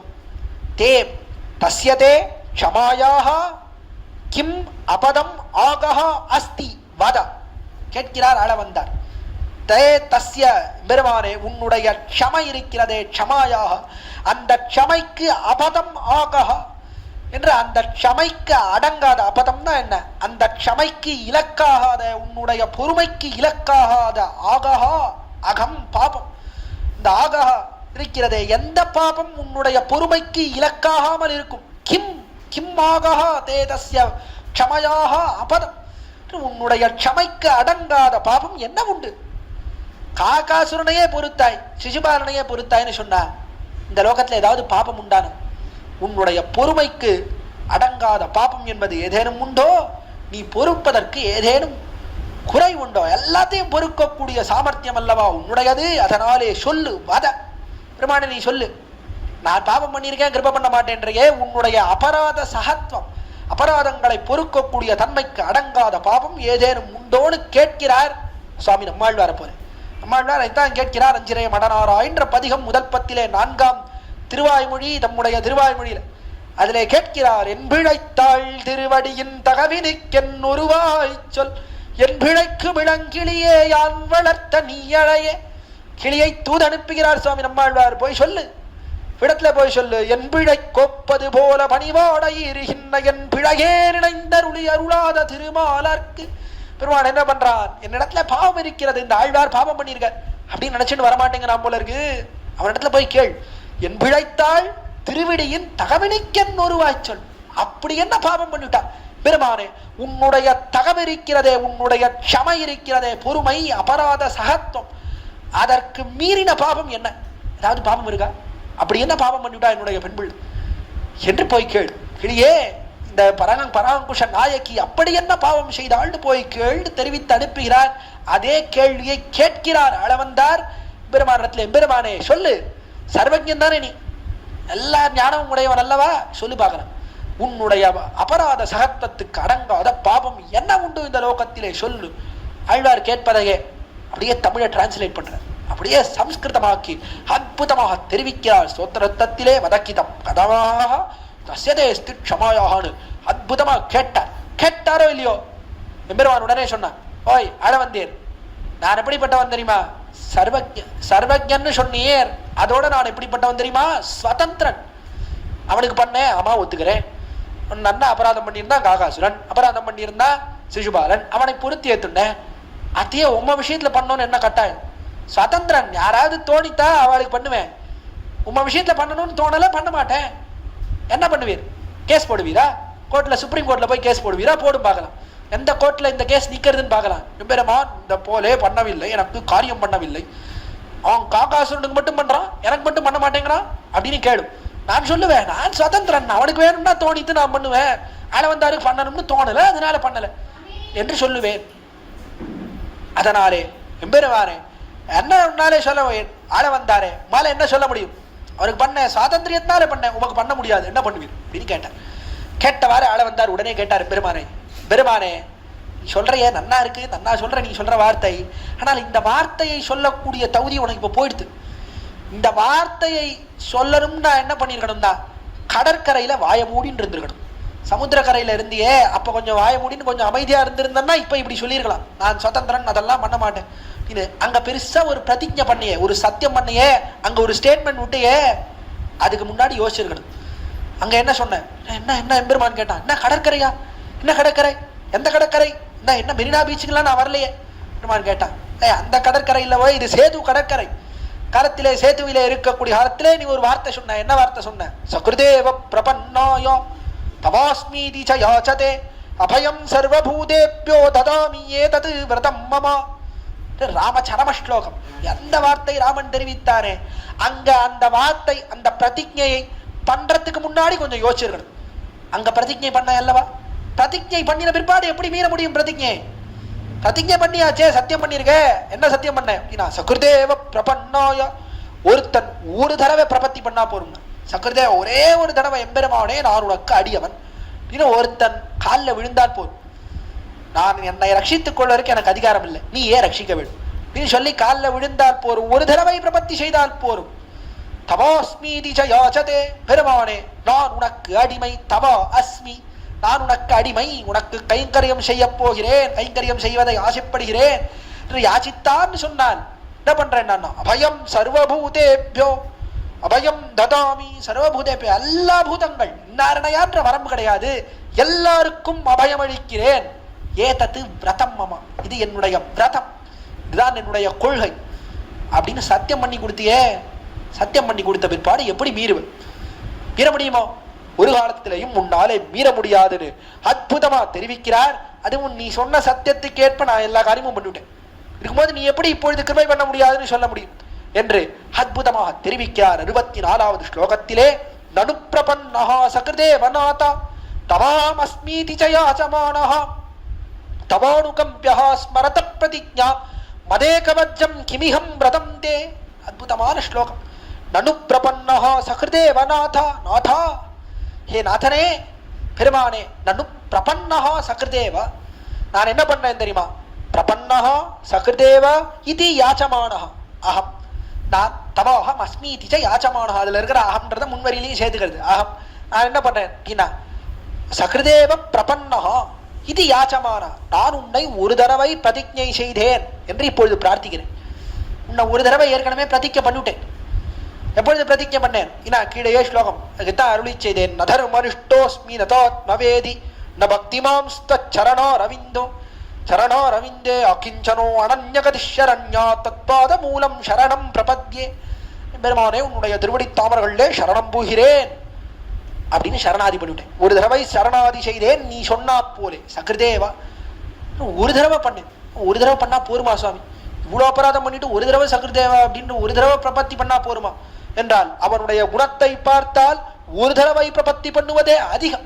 பராசரப்பட்டார் தெரிவிக்கிறார் அற்புதமாக. ஒரு தடவை பண்ணுறதே ரொம்ப அதிகம் தான். அதுக்கு பிற்பாடு பண்றதெல்லாம் என்னென்ன எல்லாம் பிராப்பிய ருச்சி, உடனே எம்பெருமானை அடைய வேண்டும் என்கிற ஆசையினாலே தானே நல்லது. அவனுடைய குணத்தை பார்த்தால் ஒரு தடவைக்கு மேம்பட வேண்டியதில்லை. அப்படி இருக்கிறான் எம்பெருமான். அர்த்தம் என்ன பண்ணார்னா நாதா தெரிவித்தார், நாதனேன்னு தெரிவித்தார். நாதன்றபடியால் என்ன? பகுத்தசேஷி, பெருமானை நீ வகுத்த விஷயம் தான். நீ எனக்கு தலைவன், நான் உனக்கு அடிமை என்பது என்ன? சம்பந்தம் இருக்கிறது ரெண்டு பேருக்கும். நீ நாதனா இருக்கிறாய், அதனாலே உன் காலில் விழுந்தா ஒரு தடவை விழுந்தா போதும்.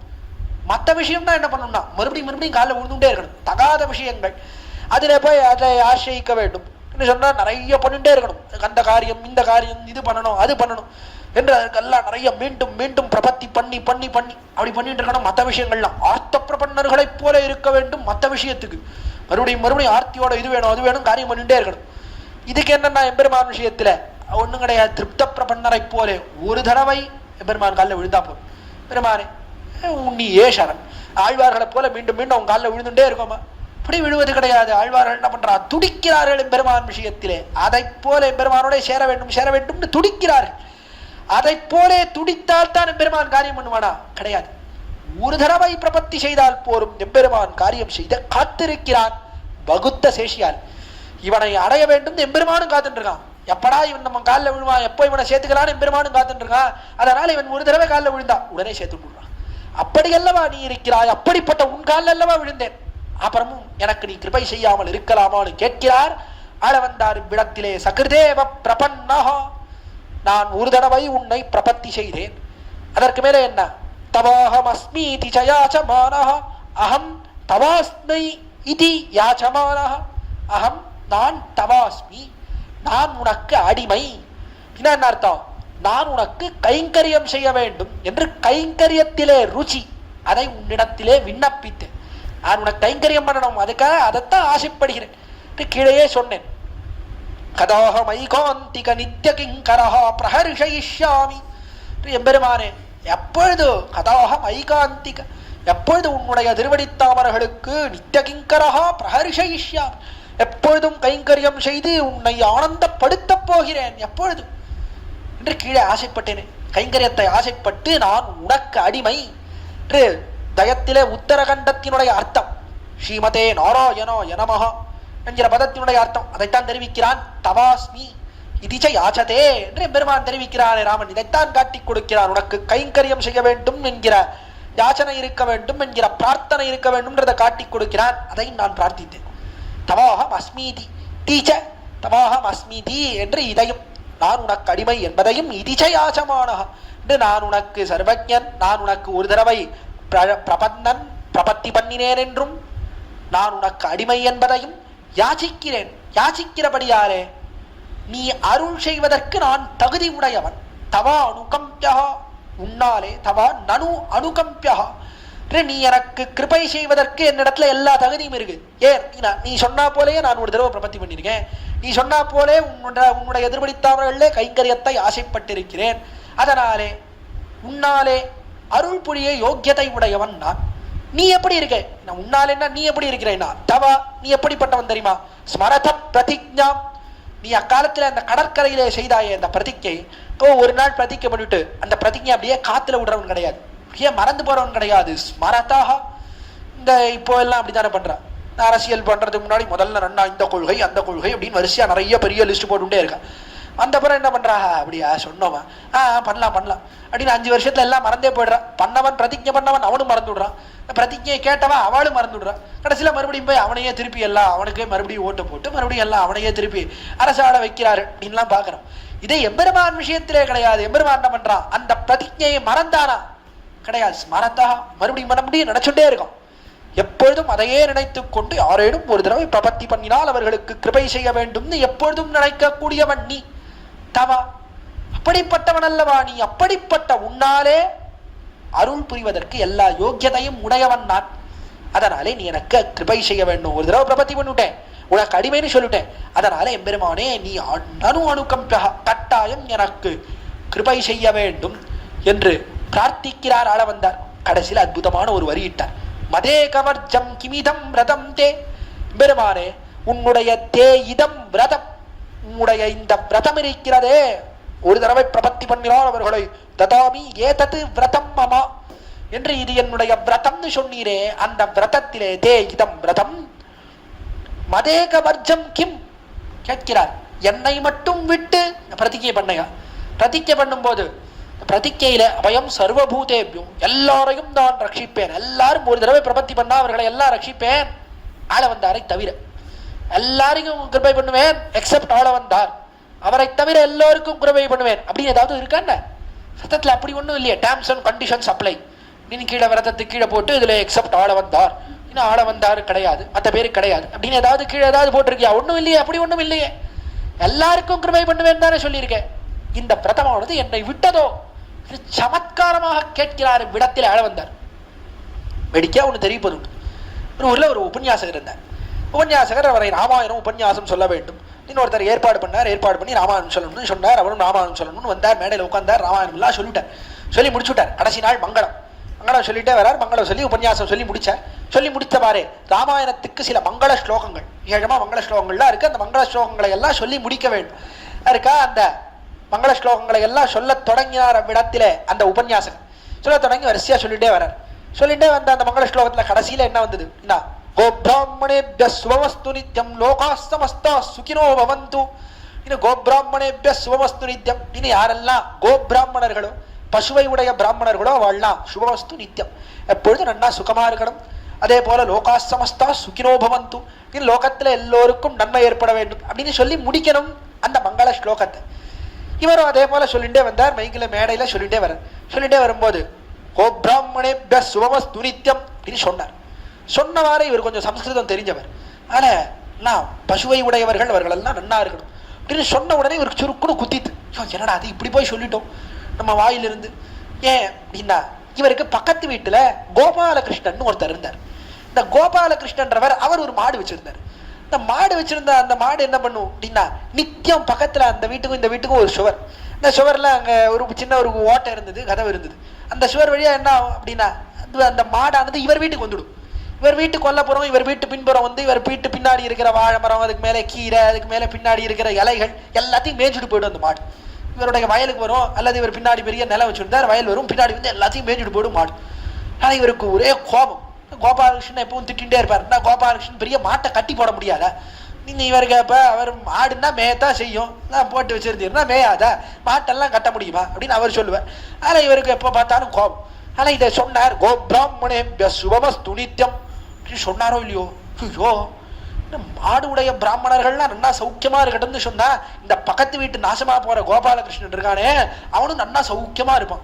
அவன் மாடு சௌக்கியமா இருக்கும், நம்ம கீரை தான் நாசமா போகும் பின்னாடி போட்டிருக்கிறது. அதனால பார்த்தாரு, நடாது அவனுக்கு போய் மங்களாசாசனம் பண்ணிட்டோமே, ஐயோ கூடாது கூடாது அப்படின்னு உடனே பார்த்தார்.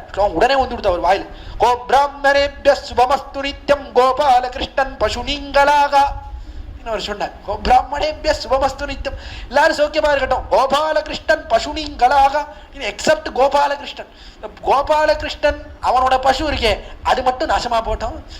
அது அது நன்னா இருந்ததுன்னா என் பயிரெல்லாம் வாழாது. அது மட்டும் போட்டோம், மற்றதெல்லாம் நன்னா சுகமா இருக்கட்டும் அப்படின்னு சொல்லி முடித்தார் அந்த மங்கள ஸ்லோகத்தைன்னு வேடிக்கையா வேடிக்கையா காஞ்சி சுவாமி தெரிவிப்பார். அற்புதமாக ஒரு இடத்துல ஒரு இந்த ஸ்தோத்திரத்துடைய வியாக்கியானத்திலே எடுத்து காட்டுகிறார். விடத்துல அடிக்கடி தெரிவிப்பார் காஞ்சி சுவாமி. அந்த கோபாலகிருஷ்ணன் பசுனீங்களாக அந்த உபன்யாசகர் சொன்னாரே அதை போல எம்பெருமானே இங்க ஏதாவது கண்டிஷன் இருக்கா? கோபிராமணே பெஸ்வமஸ்து நித்யம் அப்படின்றா போல எல்லாரும் சகுதேவ பிரபன்னோ யோ தவோஸ்மிதி ஜெய ஓஜதே அபயம் சர்வபூதேபியோ இந்த இடத்துல எல்லா பூதங்கள் அப்படின்ற இடத்துல அபயம் யாமுனார்ய விரதம் சர்வபூதேபியோ இன்னைக்கு மிதம் விரதம் தே என்று மதேக வர்ஜம் சொல்றாரே. யாமுனார்ய வர்ஜம் சர்வபூதேபியோ யாமுனாரியர் ஆழவந்தாரை தவிர சர்வபூதேபியோ ஆரை தவிர மற்ற எல்லா பூதங்களுக்கும் வந்து நான் கிருபையை செய்வேன். ததாமி ஏ தது விரதம் மமா அப்படின்னு ஸ்லோகம் சொல்லியிருக்கிறான். அங்க ஆழவந்தாரை தவிரான்னு ஒன்றும் இல்லையே, அது பொதுவாக தானே இருக்கு. என்னை விடாமல் தானே அங்க பிரதிக்க பண்ணீர். அப்ப இப்ப மட்டும் கிருபை பண்ண மாட்டேன்றீர். நான் செய்ய வேண்டியதெல்லாம் செஞ்சுட்டேன். அப்ப நீர் கிருபை செய்ய வேண்டும் அல்லவா? ராமாவதாரத்திலே சொன்ன வார்த்தையை மீறலாமா? சத்தியவிரதனாக இருக்கக்கூடியவர், சொன்ன வார்த்தைக்கு கட்டுப்பட்டவர், 700 வெள்ளம் வானர வீரர்களின் முன்னிலையிலே, ராட்சசர்கள் முன்னிலையிலே, சமுத்திரக்கரையிலே சொன்ன வார்த்தை அது பொய்யாக போகலாமா? சத்தத்தை எப்பொழுது மனசிலே நினைத்துக் கொண்டு இருக்கக்கூடிய நீர் உம்மாலே கிருபை செய்வதற்கு எல்லா தகுதியும் இருக்கு. என்னிடத்திலே என்ன பிரபத்தி பண்ணிருக்கேன், அதே போல உமக்கு அடிமைன்னு சொல்லியிருக்கேன்.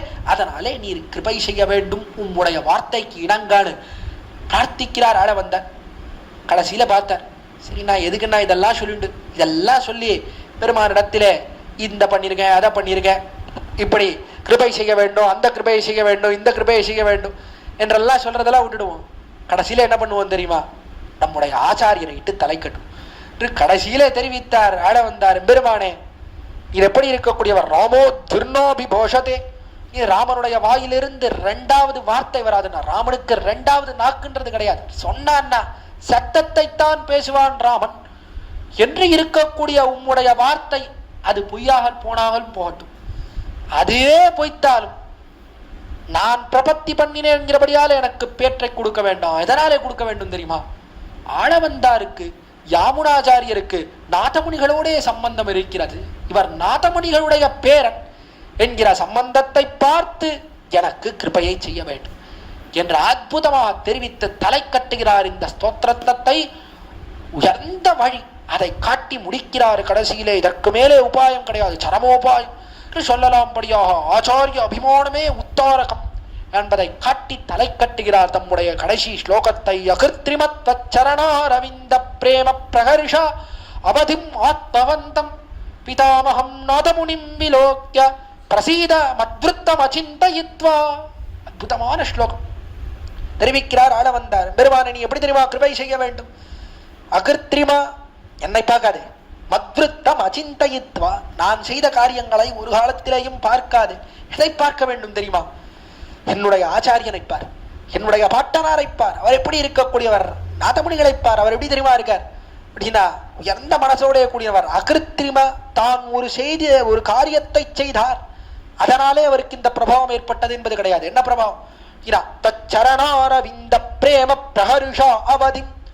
உன்னுடைய தச்சரணாரவிந்த உன்னுடைய சரணங்கள் அரவிந்தங்கள் உன்னுடைய திருவடி தாமர்கள் இருக்கிறது. அந்த திருவடி தாமர்களிடத்திலே பிரேம பிரஹருஷம் மிகுந்த பிரேமம். பிரஹருஷம் தான் மேலான பிரேமம், மிகுந்த பிரேமம், காதல், கரபுரண்ட காதல். அப்படிப்பட்ட காதலினுடைய அவதி, அதனுடைய எல்லை நிலத்திலே இருக்கக்கூடியவர், சீமா பூமி காஷ்டை என்ற அந்த பிரேமையினுடைய பவுண்டரின்னு தெரிவிக்கிறோமே அதிலே நிற்கக்கூடியவர் திருவடித்தாமர்கள். அதனிடத்திலே பிரேமம், அதனிடத்திலே மிகச்சிறந்த பிரேமம். அந்த மிகச்சிறந்த பிரேமத்தினுடைய எல்லை ஆளவந்தார்னு சொல்லுங்க, நாதமுனிகள்னு சொல்லுங்க. அப்படிப்பட்ட பெருமையோடைய கூடியவர் நாதமுனிகள். இவருக்கு இந்த பிரேமம் எப்படி ஏற்பட்டதுன்னா அகிருத்திரிமா. கிருத்திரிமம்னா என்ன? ஒரு காரியம் செய்தபடியாலே இவருக்கு இந்த பெருமை ஏற்பட்டதா, இந்த பிரீதி ஏற்பட்டதா? கிடையாது. இயற்கையாகவே இவருக்கு இந்த பிரேமம் ஏற்பட்டது. இயற்கையா காதல். கீழே தெரிவித்தா போலே நிசர்காதேவ தெரிவித்தா போலே இயற்கையிலேயே உன்னுடைய திருவடித்தாமர்கள் இடத்திலே இந்த காதலோடைய கூடினவர் என்னுடைய பாட்டனார் நாதமுனிகள் தெரிவிக்கிறார். பிரேம பிரஹர்ஷா அவதிம் ஆத்மவந்தம். அதுக்கு மேல என்ன அப்படின்னா, ஆத்மஸ்வரூபம் கைதேர்ந்தவராயிருக்கக்கூடியவர், ஆத்மஸ்வரூபத்தை நன்னா அறிந்தவர். ஆத்மா எப்படிப்பட்டது? சேஷத்துவமே ஆத்மாவுக்கு ஸ்வரூபம். இந்த ஆத்மாவானது எம்பெருமானுக்கு சேஷப்பட்டது, எம்பெருமானுக்கு அடிமைப்பட்டது. இந்த ஆத்மா அவனுக்கே அடிமை, அவனுக்கு அடிமை செய்வதுதான் பரமபுருஷார்த்தம் இத்தியாதிகளை எல்லாம் நன்னா அறிந்து அதிலே கைதேர்ந்தவராயிருக்கக்கூடியவர் என்னுடைய பாட்டனார்னு அவருடைய பெருமையை தெரிவித்து தலை கட்டுகிறார். அதுலதான் தொடங்கினார் பிரபந்தத்தை. அதெல்லாம் தொடங்கும் போது என்ன பண்ணார்? நமோ சிந்தாத்புதாத்ஞான வைராக்கிய ராசினே நாதாய முனையே அகாத பகவத் பக்தி சிந்தவே. அகாத பகவத் பக்தி சிந்தவே பெருமானத்திலே மிகுந்த பக்தியோட கூடியவர் நாதாய முனி. நாதமுனின்னு தொடங்கினார், அதிலேயே கொண்டு வந்து முடிகிறார். பல பேருக்கு இது இருக்கக்கூடிய சாமர்த்தியம் இருக்கிறது, அற்புதமான சாமர்த்தியம். சில பேர் பேசணும்னு ஆரம்பிப்பா, பேசணும்னு ஆரம்பிச்சுட்டு எங்கேயோ பேசிட்டு போயிட்டே இருப்பா. ஒன்னுலேருந்து இன்னொன்னு, இன்னொன்னு இன்னொன்னு அப்படின்னு போயிட்டே இருப்பா. எதுக்கு ஆரம்பிச்சா எங்க ஆரம்பிச்சான்னே தெரியாது. சில அப்படியே முடிச்சுட்டு போயிடுவா. அதை போல அல்லாமல் தொடங்கின இடத்திலே கொண்டு வந்து முடிக்கிறார் நாதமுனிகள். ஆச்சாரிய வைபவத்திலே தொடங்கினார், கடைசியில் ஆச்சாரிய வைபவத்திலே கொண்டு வந்து முடிக்கிறார். அதனால நாதமுனிகள் மிகுந்த பக்தியோட கூடியவர், பிரேம காஷ்டையிலே இருக்கக்கூடியவர், மிகச்சிறந்த பிரேமத்தோட கூடியவர். அப்படிப்பட்ட ஆத்மஸ்வரூபம் கைதேர்ந்தவர். அவர் எனக்கு பிதாமகர், அவர் எனக்கு பாட்டனார், அவர் எனக்கு தாத்தா, அவர் எனக்கு பிதாமரா இருக்கக்கூடியவர். அவரோட எனக்கு இருக்கக்கூடிய சம்பந்தத்தை பார். இவன் அவனுடைய சிஷ்யன். இந்த ஆளவந்தார் யாமுனாச்சாரியர் நாதமுனிகளுடைய சிஷ்யன், நாதமுனிகளுடைய பேரன். ரெண்டு சம்பந்தம் உண்டு எனக்கு, ஆத்ம சம்பந்தமும் உண்டு, தேக சம்பந்தமும் உண்டு என்னுடைய பாட்டனாரான நாதமுனிகளோட. அந்த சம்பந்தத்தை பார்த்து நீ கிருபை செய்ய வேண்டும் பெருமானே. வேற எதையும் பார்க்காத, என்ன பார்க்காத, அவரோட சம்பந்தம் இருக்கு இல்லையோ. என்னிடத்துல அபராதங்கள்லாம் இருக்கட்டும், உன்னாலே உன்னுடைய கிருப்பையை கொண்டு பொறுக்க முடியாதபடியான அபராதத்தை பண்ணவனா இருக்கட்டும், நான் உன்னுடைய கிருப்பைக்கு இலக்காகாதவனா இருக்கட்டும், எல்லாம் இருக்கட்டும். கடைசியில ஆளவந்தாரோட சம்பந்தம் இருக்குல்லவா, நாதமுனிகளோட சம்பந்தம் இருக்குல்லவா. நாதமுனிகளிடத்துல உனக்கு என்ன பிரீத்தி? அந்த பிரீதியின் காரணமாக அவருடைய சம்பந்தத்தினாலே எனக்கு கிருபை செய்ய வேண்டும்னு ஆச்சாரியனை முன்னிட்டு கடைசியிலே பெருமானிடத்திலே பிரார்த்திக்கிறார். அற்புதமாக இவ்விடத்திலே நாதமுனிகள் பிரசங்காத்து இந்த கோட்டியிலே விண்ணப்பிக்கிறேன். ஆளவந்தார் அவர் தெரிவிக்கிறா போல அடியனுக்கும் சம்பந்தம், அடியனுக்கும் அடியனுடைய பிதாமகர் பாட்டனாராக இருக்கக்கூடியவர் என்னுடைய தாத்தா, அவரே தான் அடியனுக்கு ஆச்சாரியன். அவரோட ஆத்ம சம்பந்தமும் உண்டு, தேக சம்பந்தமும் உண்டு. தெரியாதவர்களுக்காக தெரிவிக்கிறேன். பிதாமகர் மகாவித்வானாக எழுந்தருளி இருந்தவர், கீர்த்திமூர்த்தியாக எழுந்தருளி இருக்கக்கூடிய ஸ்ரீமத் வேதமாக பிரதிஷ்டாபனாச்சாரிய உபயவேதாந்த பிரவர்த்தகாச்சாரியராக எழுந்தருளி இருக்கும் இளையவில்லி பூவராச்சாரியர் சாமி தான் எனக்கு பாட்டனாரா இருக்கக்கூடியவர். அவரை போல வித்வான் கிடையாதுன்னு தெரிவிக்க வேண்டும். மிகுந்த ஞானத்தோட கூடியிருக்கக்கூடியவர், மிகுந்த பக்தியோட கூடியிருக்கக்கூடியவர். அப்படிப்பட்டவர் இன்றைய தினம் இந்த பெங்களூர் மாநகரத்திலே இவ்வளவு உபன்யாசங்கள் நடக்கிறது என்றால் அதற்கு காரணமே அவர் தான் தெரிவிக்க வேண்டும். காலத்திலே கிட்டத்தட்ட சுமார் 40 வருஷங்கள் நித்திய காலக்ஷேபம் அவ்விடத்திலே செய்து வந்தார். நித்தியம் பற்பல விஷயங்கள், தமிழ் நடையாடாத தேசம். அப்படிப்பட்ட கர்நாடக தேசத்திலே தமிழிலே பற்பல உபன்யாசங்களை தெரிவித்து பிற்பாடு எல்லாரும் கன்னடம் வேண்டாம், நான் தமிழ்லேயே கேட்கிறேன், இதுதான் இன்னும் இனிமையா இருக்கு என்று சொல்லும்படியாக அவ்வளவு உபன்யாசங்கள் என்ன, அது இன்றளவும் தொடர்ந்து நடக்கிறது என்றால் அதற்கு காரணம் என்னன்னா அடியனுடைய பாட்டனார் என்று தெரிவிப்பதிலே எந்த ஒரு தவறும் கிடையாது. அவ்வளவு உபன்யாசங்கள் அவ்விடத்திலே தெரிவித்தார். எல்லாரும் கேட்கிறவர்கள் எல்லாம் அவர்களே பிரமாணங்களை எல்லாம் சொல்லும் அளவுக்கு அவ்வளவு விசேஷார்த்தங்களை வாரி வருஷித்திருக்கிறார் பெங்களூர் மாநகரத்திலே. அதை தொடர்ந்துதான் இப்பொழுது நம்முடைய சுவாமி நித்திய மடத்திலே ஸ்ரீமடத்திலே காலக்ஷேபங்கள் என்ன, உபன்யாசங்கள் என்ன, இது தொடர்ந்து நடக்க வேண்டும். திவ்ய பிரபந்த தாரா, ஸ்தோத்திர தாரா என்று ஒரு தாரையாக இது நடக்க வேண்டும் என்று உடைய சுவாமி விடத்திலே ஏற்பாடு செய்திருக்கிறார். பார்க்கிறார். அவ்வளவு பெருமை அடியனுடைய பாட்டனாருக்கு உண்டு. அவருடைய சம்பந்தத்தினால்தான் உண்மையிலேயே அடியருக்கு இப்படிப்பட்ட ஒரு 5 ஸ்லோகங்களை கொடுத்திருக்கிறார். இதை உபன்யசிக்கும்படியாக நியமித்திருக்கிறார் நம்முடைய சுவாமி என்றே அடியன் நினைக்கிறேன். ஸ்தோத்திரத்னம் உயர்ந்த கிரந்தம். இதனுடைய நிகமம் கடைசி 5 ஸ்லோகங்கள் சாத்துமறை பிரகரணம். இதை அடியனுக்கு கொடுத்திருக்கிற காரணம் என்ன? உண்மையிலேயே அடியனுக்கு அதிகாரம் உண்டா என்றால் கிடையாதுன்னு சொல்ல வேண்டும். இந்த கோஷ்டியிலேயே, இந்த வித்வத் சபையிலேயே ஞானத்தாலேயும் வயதினாலேயும் மிகவும் சிறியவன் அடியன். இருப்பினும் அடியனை சொல்லும்படியாக பொருளல்லாத என்னையும் பொருளாக்கி நியமித்திருக்கிறார் என்றால் அதற்கு காரணம் என்னன்னா அடியனுடைய பாட்டனோட இருக்கக்கூடிய சம்பந்தத்தினாலே தான். அதுவும் என்ன அப்படின்னா அடியனுடைய பாட்டனார் பிதாமகருக்கு இந்த ஸ்தோத்திரத்னத்திரத்துல மிகுந்த ஈடுபாடு. எப்பொழுதும் ஸ்தோத்திரத்னத்திரத்துல நித்தியம் ஸ்தோத்திரத்னம் மனுசந்தானம் இல்லாமல் கிடையவே கிடையாது. அதே போல எப்பொழுதும் அதனுடைய வியாக்கியானத்திலேயே பொழுதை போக்கி கொண்டிருப்பர். ஒரு இடத்திலிருந்து இன்னொரு இடம் போனால் கூட, பேருந்தில ஏறி போனா கூட ஸ்தோத்திரத்ன வியாக்கியானத்தை எடுத்துடும். எப்பொழுதும் ஸ்தோத்திரத்ன வியாக்கியானம், பஸ்ல போனா கூட எப்பொழுதும் ஸ்தோத்திரத்ன வியாக்கியானத்தை பார்த்துட்டே இருப்பார்.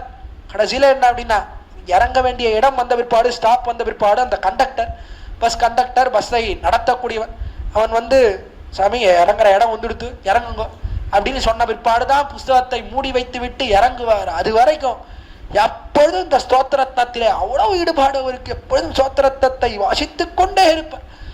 அப்படிப்பட்டவரோட ஒரு சம்பந்தம் அவருடைய பேரனாக பிறந்தபடியினாலே தான் இவ்விடத்திலே சுவாமி அடியை தேர்ந்தெடுத்து இந்த ஸ்தோத்திரத்தை சொல்லி முடிக்க வேண்டும் நியமித்திருக்கிறார் என்று சொல்ல வேண்டும். இல்லைன்னா அடியனுக்கு என்ன தகுதி உண்டு? எந்த தகுதியும் கிடையாது. சுவாமி இவ்விடத்திலே நியமித்திருப்பதற்கும் அதுதான் காரணம். மேலே எம்பெருமான் கிருபை செய்ய வேண்டும் என்றாலும் அவருடைய சம்பந்தத்தாலே தான் கிருபை செய்ய வேண்டுமே தவிர இல்லையேல் எந்த அதிகாரமும் கிடையாது அடியன் இடத்திலே என்பதிலே எந்த சந்தேகம் கிடையாது. ஆணையிட்டு தெரிவிக்கலாம். அப்படிப்பட்ட பிரபாவம் உண்டு. இப்பொழுது வாய் திறந்து பேசுகிறேன், இவ்வளவு சொல்றேன்னா இதற்கு மூல காரணம் அடியனுடைய பாட்டனார் தான். அவர் சொல்லி வைத்தபடியினால்தான் அந்த அர்த்தங்களைத்தான் தெரிவிக்கிறேனே தவிர இல்லையேல் வாய் திறந்து பேசவே முடியாது. அவ்வளோ பிரபாவம் உண்டு அடியனுடைய பாட்டனாருக்கு.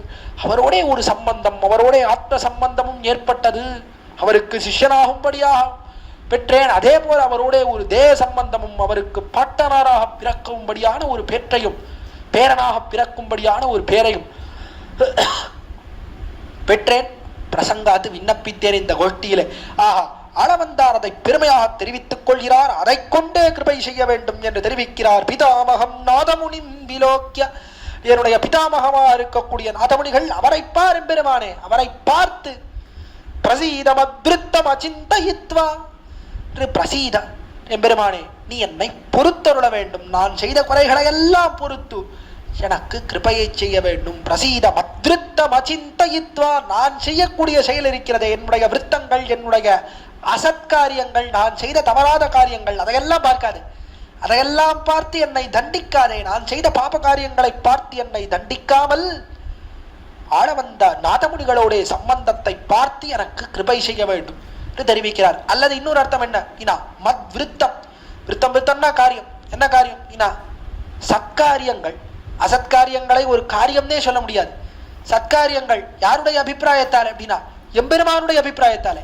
பெருமானே ஆளவந்தான் யாமுனாச்சாரியர் என்னதான் இருந்தாலும் இந்த சத்காரியங்கள் பண்ணியிருக்கார், பிரபத்தி பண்ணியிருக்கார், பெருமானே நீயே சரண் அப்படின்னு பிரார்த்திச்சிருக்கார், கைங்கரித்த பிரார்த்திச்சிருக்கார், ஸ்தோத்திரத்தம் திவ்ய கிரந்தம் அருளி செய்திருக்கிறார், பெரிய வித்வான், பக்தியோட கூடியிருக்கார் என்பதையெல்லாம் நினைத்து கிருபை பண்ணாதே. மத்விருத்தம் என்னுடைய நீ சத்காரியங்கள்னு சிலது நினைச்சுட்டு இருக்கியே, அதை நினைத்து நீ கிருபை செய்யாதே. மத்விருத்தம் அச்சிந்தயித்வா, அதிலே நெஞ்சை வைக்காதே. எனக்கு கிருபை செய்வதுன்னா எதனால தெரியுமா இருக்கணும்? நாதமுனிகளோட பேர் என்ற ஆச்சாரிய சம்பந்தத்தினாலேயே பேராக இருக்க வேண்டுமே தவிர நான் ஒரு காரியம் செய்தேன் என்கிறபடியால் எனக்கு பேர் இருக்கக்கூடாது என்று எது வழி, எது எல்லையான உபாயம் எதுன்னா ஆச்சாரிய அபிமானமே என்பதை காட்டிக் கொடுக்கிறார். மற்ற எதுவும் உபாயம் கிடையாது. கர்மயோகமோ ஞான யோகமோ பக்தி யோகமோ நாம் செய்யக்கூடிய சரணாகத்தியோ அதுவும் கிடையாது. பிரபத்தியோ அல்லது எதுவுமே இல்லை. எம்பெருமானே சரண் என்று பக்தி இருப்பது அதையும் கழிச்சுட்டார். ஸ்ரீவச்சனபூஷண திவ்ய சாஸ்திரத்திலே தெரிவிக்கிறார். ஏன்? பிரபத்திக்கும் மகா விஸ்வாசம் வேண்டும், பெரிய விஸ்வாசம் வேண்டும். எம்பெருமானே செய்வன் என்கிற விஸ்வாசம், நம்பிக்கை வேண்டும். ஏற்படுறது ரொம்ப கஷ்டம். அதனால எது உபாயம்னா ஆச்சாரிய அபிமானமே உத்தாரகம். ஆச்சாரியன் அவன் அபிமானத்திலே ஒதுங்கணும். அவனுடைய சம்பந்தத்தை இட்டு பேரு அது நிச்சயம்னு காட்டிக் கொடுக்கிறார்கள் பெரியோர்கள். அந்த அர்த்தத்தை காட்டிக் கொடுக்கிறார் இவ்விடத்திலே. அளவந்தார் பெருமானே எதனால எனக்கு பேரை கொடுக்க வேண்டும்னா இவர் எப்படிப்பட்டவர்? நாதமுனிகளுடைய திருப்பேரன், அதனாலே இவருக்கு பேரு நிச்சயம் என்ற அவரிடத்திலே இருக்கக்கூடிய பிரீதி என்னிடத்திலே ஏறிப்பாய்ந்து கிருபையை புரிய வேண்டுமே தவிர அவரோட சம்பந்தத்தினாலே எனக்கு பேற்றை கொடுக்க வேண்டுமே தவிர நான் ஒன்று செய்தேன் என்கிறபடியாலே பேர் ஒரு காலத்திலேயும் ஏற்படக்கூடாது என்று தெரிவித்து அற்புதமாக தலை கட்டுகிறார் இந்த திவ்ய கிரந்தத்தை. இதை போல கிரந்தமே கிடையாதுன்னு சொல்ல வேண்டும். அப்படிப்பட்ட கிரந்தத்தை தெரிவிக்கிறார். நிச்சலும் நாம் அனுசந்தானம் செய்ய வேண்டும். இதெல்லாம் என்ன நமக்கு பொருந்தும், நமக்காகத்தான் தெரிவித்திருக்கிறார் ஆளவந்தார். இதையெல்லாம் சொல்லக்கூடிய காலத்திலே இந்த பாபத்தை எல்லாம் நான் தான் பண்ணியிருக்கேன். மதே கீழே சொன்னாரே, மதே கவர்ச்சம் கிவிதம் விரதம் தே, எம்பெருமானே விரதம் பண்ணாயே, என்னை விட்டு பண்ணியிருக்கிறாயா. எம்பெருமானத்திலே ஆளவந்தாருக்கு பதிலாக என்ன நம்ம ரிப்ளேஸ் பண்ணிக்கணும், நம்ம விடத்திலே சேர்த்துக் கொள்ள வேண்டும். நான் என்னை விட்டு பண்ணாயா பெருமான், இந்த பாபத்தை எல்லாம் பண்ணியிருக்கேன், இதுக்கெல்லாம் மேலே என்ன பெரியோர்கள் ஆச்சாரியனோட சம்பந்தம் இருக்கிறது, அந்த சம்பந்தத்தை பார்த்து நீ எனக்கு கிருபை செய்ய வேண்டும் சொன்னான்.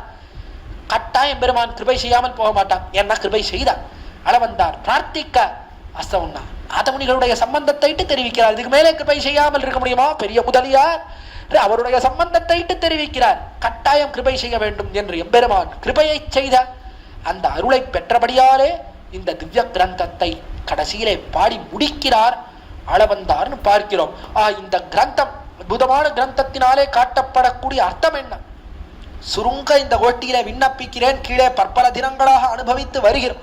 இந்த கிரந்தத்தினாலே எதை காட்டுகிறார் இந்த அளவந்தார் என்றால், முதல் 5 ஸ்லோகங்கள் அவ்விடத்திலே நமோச்சிந்தாத் புதாத்ஷ்ட ஞான வைராக்கியராசையே நாதாய முனையே அகாத பகவத் பக்தி சிந்தவேன்னு நாதமுனிகளுடைய பெருமையை தெரிவித்து தொடங்கினார். முதல் 5 ஸ்லோகங்கள் ஆச்சாரிய வைபவத்தை தெரிவித்து ஆச்சாரியனை வணங்கினார். உபகார ஸ்மிருதியாலே, ஆச்சாரியனாலே அல்லவா நாம் எம்பெருமானை பத்துகிறோம் அப்படின்னு ஆச்சாரியனை வணங்கினார் 5 ஸ்லோகத்தாலே. அடுத்த 4 ஸ்லோகத்தினாலே பகவத் விஷயத்துக்குள்ளே இழிந்தார். பகவத் விஷயத்தை பற்றி பேசப் போகிறேன், எதுக்காக இந்த கிரந்தத்தை பாடப்போகிறேன் என்பதை தெரிவித்தார். 6லிருந்து 9 ஸ்லோகங்கள் பரியந்தமாக. பிற்பாடு 10வது ஸ்லோகம் தொடங்கி 20வது ஸ்லோகம் பரியந்தமாக சரண்யனுடைய வைபவம் என்ன, எம்பெருமான் எப்படி எல்லோருக்கும் வழிகாட்டுகிறார், அவனுடைய பெருமை என்ன, பற்றக்கூடிய எம்பெருமானுடைய பெருமை என்ன என்பதை தெரிவித்தார். 21வது ஸ்லோகத்திலே அந்த பெருமைக்கு தோற்று எம்பெருமானுடைய காலிலே விழுந்தார் அளவந்தார். மேலே 22 தொடங்கி 27 ஸ்லோகங்கள் பரியந்தமாக எம்பெருமான் காலிலே தாம் சரணாகதி செய்கிறார். இடத்திலே நதர்மனிஷ்டோஸ்மி என்று தொடங்கக்கூடிய 22வது ஸ்லோகம் தொடங்கி 27 பரியந்தமாக தம் கையிலே ஒண்ணுமில்லை, தம்முடைய ஆகிஞ்சன்யத்தை முன்னிட்டு கொண்டு எம்பெருமானே நீயே சரண். சரணாகதன்னா எப்படி இருக்கணும், அவனுக்கு என்னென்ன குணங்கள் இருக்கணும், என்னென்ன குவாலிட்டிஸ் தெரிகிறோமே, என்னென்ன இருக்க வேண்டும் என்பதை காட்டி கொடுத்தார். 22லிருந்து 27 ஸ்லோகம் பரியந்தமாக. பிற்பாடு 2 ஸ்லோகங்கள் 28, 29 2 ஸ்லோகங்களினாலே எம்பெருமானை பற்றக்கூடிய காலத்திலே திரிவித காரணங்களாலேயும் பற்ற வேண்டும் என்கிற நிர்பந்தம் கிடையாது. மனசாலே பற்றினாலும் பரவாயில்ல, அல்லது சரீரத்தாலே பற்றினாலும் பரவாயில்ல, எப்படி பற்றினாலும் எம்பெருமான் கிருபையை செய்கிறார் என்பதை காட்டி கொடுத்தார் 28, 29 ஸ்லோகத்திலே. பிற்பாடு 30வது ஸ்லோகம் தொடங்கி 46வது ஸ்லோகம் பரியந்தமாக பிராபியம் எப்படிப்பட்டது, பலம் எப்படிப்பட்டது, எம்பெருமான் இடத்தே பண்ணக்கூடிய கைங்கரியம் அதனுடைய வைபவம் என்ன என்பதை காட்டி கொடுத்தார். பிராபியத்தை பற்றி பேசினார் 30 தொடங்கி 46வது ஸ்லோகம் பரியந்தமாக. 47வது ஸ்லோகத்திலே நித்தியசூரிகள் பண்ணக்கூடிய கைங்கரியம், இதை போய் நாம் ஆசைப்படுறோமே, இதுக்கு நமக்கு தகுதி உண்டா என்று தம்மைத்தாமே நிந்தித்து கொண்டார் ஆளவந்தார் 47வது ஸ்லோகத்தில். 48வது ஸ்லோகத்தில் பார்த்தார், இருந்தாலும் கைங்கரியத்திலே மிகுந்த ஆசை இருக்கிறது, அதனாலே எம்பெருமானே உன்னுடைய கிருபையாலே என்னுடைய பாபத்தை எல்லாம் பொறுத்து இந்த சம்சாரத்திலிருந்து தூக்கி நீ கிருபை செய்ய வேண்டும், கைங்கரியத்தை கொடுக்க வேண்டும் என்று பிரார்த்தித்தார். 48வது ஸ்லோகம் விடத்திலே அபராத சகசிரபாஜனம் என்கிற ஸ்லோகத்தினாலே கிருபைக்கு விஷயமாக்க வேண்டும் என்று பிரார்த்தித்தார். பிற்பாடு 3 ஸ்லோகங்கள் 43, 50, 51 என்று சொல்லக்கூடிய 3 ஸ்லோகங்களினாலே எம்பெருமானுடைய கிருபைக்கு பாத்திரபூதர் அல்லாதவர்கள் யார், கிருபைக்கு இலக்காகாதவர்கள் யார், எல்லாரும் எம்பெருமான் கிருபைக்கு இலக்காகாமல் போக மாட்டார்கள், எல்லோரும் இலக்காவர்கள் என்பதை காட்டினார். 43, 50, 51 ஆகிற 49, 50, 51 ஆகிற 3 ஸ்லோகத்தினாலே. பிற்பாடு 52, 53, 54 என்கிற 3 ஸ்லோகங்களினாலே ஸ்வஸ்வரூப யாதாத்ம ஞானம் வேண்டும். பெருமானே என்னுடைய ஸ்வரூபத்தினுடைய உண்மையான நிலை என்ன, உயர்ந்த ஸ்வரூபம் எப்படிப்பட்டது, பெருமானுக்கு அடிமை என்கிற ஸ்வரூப ஞானம், தெளிந்த ஞானம், அந்த ஞானம் ஏற்பட வேண்டும். அதே போல் பரபக்தி ஏற்பட வேண்டும், உயர்ந்த பக்தி ஏற்பட வேண்டும் என்கிற இந்த 2 விஷயத்தையும் 3 ஸ்லோகங்களாலே 52, 53, 54 ஆகிற 3 ஸ்லோகங்களாலே காட்டி கொடுத்தார் அளவந்தார். பிற்பாடு 2 ஸ்லோகங்கள் 55, 56 ஆகிற 2 ஸ்லோகங்களினாலே இந்த பிராபியங்கள் இருக்கிறதே பலன்கள், இதிலே எல்லையான பலம் எது, ததிய சேஷத்துவம், அடியார்க்கு அடிமை, அந்த பலத்தை எனக்கு தந்தருள வேண்டும்னு பிரார்த்தித்தார். 55, 56 என்கிற 2 ஸ்லோகங்களினாலே. பிற்பாடு 57வது ஸ்லோகத்திலே, எம்பெருமானே எனக்கு இந்த பிராபியம் இருக்கிறதே, இந்த கைங்கரியம், இதில் வரக்கூடிய தடைகளை எல்லாம் போக்கியருள வேண்டும், விரோதிகளை எல்லாம் போக்க வேண்டும் என்று பிரார்த்தித்தார். பிற்பாடு 58, 59, 60 ஆகிற 3 ஸ்லோகங்களினாலே, எம்பெருமானே நான் இவ்வளவு நாள் பிரார்த்தித்தேனே, இதெல்லாம் பொய்யான பிரார்த்தனையாக இருக்கலாம், இருப்பினும் நீ என்ன பண்ணணும்னா மெய்யான ஆசையை நீ விளைவிக்க வேண்டும். அப்படிப்பட்ட சம்பந்தம் இருக்கிறது நம்ம 2 பேருக்கும். அதில் மெய்யான ஆசையை நீயே விளைவித்து என்னை சேர்த்து கொள்ள வேண்டும் என்று பிரார்த்தித்தார். ஏன் பண்ணணும்? இதுதான் உயர்ந்த குலத்திலே பிறந்திருக்கிறீரே என்று கேட்க, இந்த உயர்ந்த குலமும் மீட்க ஒண்ணாதபடியான பாபத்தை செய்திருக்கிறேன் என்று தெரிவித்தார். 61, 62 2 ஸ்லோகத்தினால். 61ல உயர்ந்த குலம் இருக்கிறது, ஆனா என்ன பண்றது, நிறைய பாபம் பண்ணி வச்சிருக்கேன், குலத்திலே பிறந்தாலும் பிரயோஜனம் இல்லாதபடியான பாபத்தை செய்து சம்சாரத்திலே அழுந்தி இருக்கிறேன் என்று தெரிவித்தார். 62வது ஸ்லோகத்தினால் இந்த பாபத்திலிருந்து உன்னுடைய அபராத சகத்துவம் க்ஷமை என்கிற குணத்துக்கு என்னை விஷயமாக்கி ரட்சிக்க வேண்டும் என்று பிரார்த்தித்தார். 63வது ஸ்லோகத்தினாலே க்ஷமைக்கு விஷயமாக்க வேண்டும் என்று பிரார்த்தித்தார். 64வது ஸ்லோகத்தினாலே ஏன் தெரியுமா க்ஷமைக்கு விஷயமாக்கணும்? விரதம் பண்ணி கொடுத்துருக்கு, கட்டாயம் எல்லாரையும் ரட்சிப்பேன், அபயம் சர்வபூதேபியோன்னு சொல்லி இருக்கிறாய், அதனாலே பிரபத்தி செய்த என்னை நீ ரட்சிக்க வேண்டும் என்று பிரார்த்தித்தார். அவ்விடத்திலே எம்பெருமானுக்கு விரதத்தை நினைவூட்டினார். கடைசியில இது எல்லாம் இல்லைன்னாலும் பரவாயில்லன்னா எதனால கிருபை பண்ண வேண்டும் தெரியுமா? பெரிய முதலியாரோட எனக்கு சம்பந்தம் இருக்கிறது, நாதமுனிகள் அவரோட எனக்கு ஒரு சம்பந்தம் இருக்கிறது, அந்த நாதமுனிகளோட இருக்கக்கூடிய சம்பந்தத்தை பார்த்து நீ எனக்கு கிருபை செய்ய வேண்டும், எனக்கு அருளை புரிய வேண்டும்னு பிரார்த்தித்து தலை கட்டக்கூடிய அற்புதமான கிரந்தம் இந்த ஸ்தோத்திர ரத்னம். இதை போல கிரந்தமே கிடையாதுன்னு தெரிவிக்க வேண்டும். அப்படிப்பட்ட கிரந்தத்தை உடைய சுவாமியினுடைய கிருபையாலே கடந்த சில தினங்களிலே அனுபவித்து, அது இன்றைய தினம் கடைசி 5 ஸ்லோகத்தை அனுபவித்து தலை கட்டும்படியான ஒரு பெரிய பாக்கியத்தை பெற்றோம். இந்த பாக்கியத்தை ஏற்படுத்தி கொடுத்த ஸ்ரீமட்டத்தை சேர்ந்த அத்தனை பேருக்கும் அடியன் தலையெல்லாம் கைமாறிலேனே என்று அடியனுடைய கிருதஜதையை தெரிவித்துக் கொண்டு, மேலே இந்த அர்த்த விசேஷங்களை எல்லாம் சொல்லி வைத்தவர் அடியனுடைய திருப்பாட்டனார், அதே போல அடியனுடைய திருத்தகப்பனார் இருவருடைய திருவடித்தாமர்களுக்கும் அடியன் தலையெல்லால் கைமாறிலேனே என்று பல்லாண்டு பல்லாண்டு பாடி மேலே பொறுமையாக கேட்டுக்கொண்டிருந்த கோஷ்டியார் அத்தனை பேருக்கும் அடியேன் கிருத்தஜதைகளை தெரிவித்துக் கொண்டு, அடியோமோடும் நின்னோடும் பிரிவின்னி 1000 பல்லாண்டு என்று பல்லாண்டு பாடி மேலே இந்த உபன்யாசத்தை, இந்த ஸ்தோத்திரதாரா என்கிற இந்த மாலையை ஏற்பாடு செய்திருக்கக்கூடிய எம்ஓபி சேரிட்டிஸ், அதை சேர்ந்திருக்கக்கூடிய உடைய ஸ்ரீமத் வேதமார்க்க பிரதிஷ்டாபனாச்சாரி உபயவேதாந்த பிரவர்த்தகராக இருக்கும் மே வெங்கடகிருஷ்ணன் சுவாமி அவருடைய திருவடி தாமர்களுக்கும் பல்லாண்டு பாடி இந்த சேரிட்டிஸை சேர்ந்த அத்தனை பேருக்கும் அடியனுடைய கிருதஜதைகளை தெரிவித்து அமைகிறேன். குற்றங்குறைகளை க்ஷமிக்க பிரார்த்திக்கிறேன். யத்பதாம்போருஹத்யான வித்வஸ்தா சேஷகல்மஷः வஸ்துதாம் உபயாதோஹம் யாமுனேயம் நமாமிதம். யத்பதாம்போருஹத்யான வித்வஸ்தா சேஷகல்மஷः வஸ்துதாம் உபயாதோஹம் யாமுனேயம் நமாமிதம். ஸ்ரீமத்யை விஷ்ணுசித்தார்ய மனோநந்தன ஹேதவே நந்தநந்தன சுந்தரியை கோதாயை நித்யமங்கலம். ஸ்ரீமதே ரம்யஜாமாத்ருமுனீந்திராய மகாத்மனே ஸ்ரீரங்கவாசினே பூயாத் நித்யஸ்ரீர் நித்யமங்கலம். ஆழ்வார் திருவடிகளே சரணம், நாதமுனிகள் திருவடிகளே சரணம், ஆளவந்தார் திருவடிகளே சரணம், எம்பெருமானார் திருவடிகளே சரணம், ஜீயர் திருவடிகளே சரணம். பற்பமென திகழ் பைங்கழலும் தன் பல்லவமே விரலும். பற்பமென திகழ் பைங்கழலும் தன் பல்லவமே விரலும். பாவனமாகிய பைந்துவராடை பதிந்த மருங்கழகும். பாவனமாகிய பைந்துவராடை பதிந்த மருங்கழகும். முப்புரி நூலோடு முன் கையில் ஏந்திய முக்கோல் தன்னழகும்.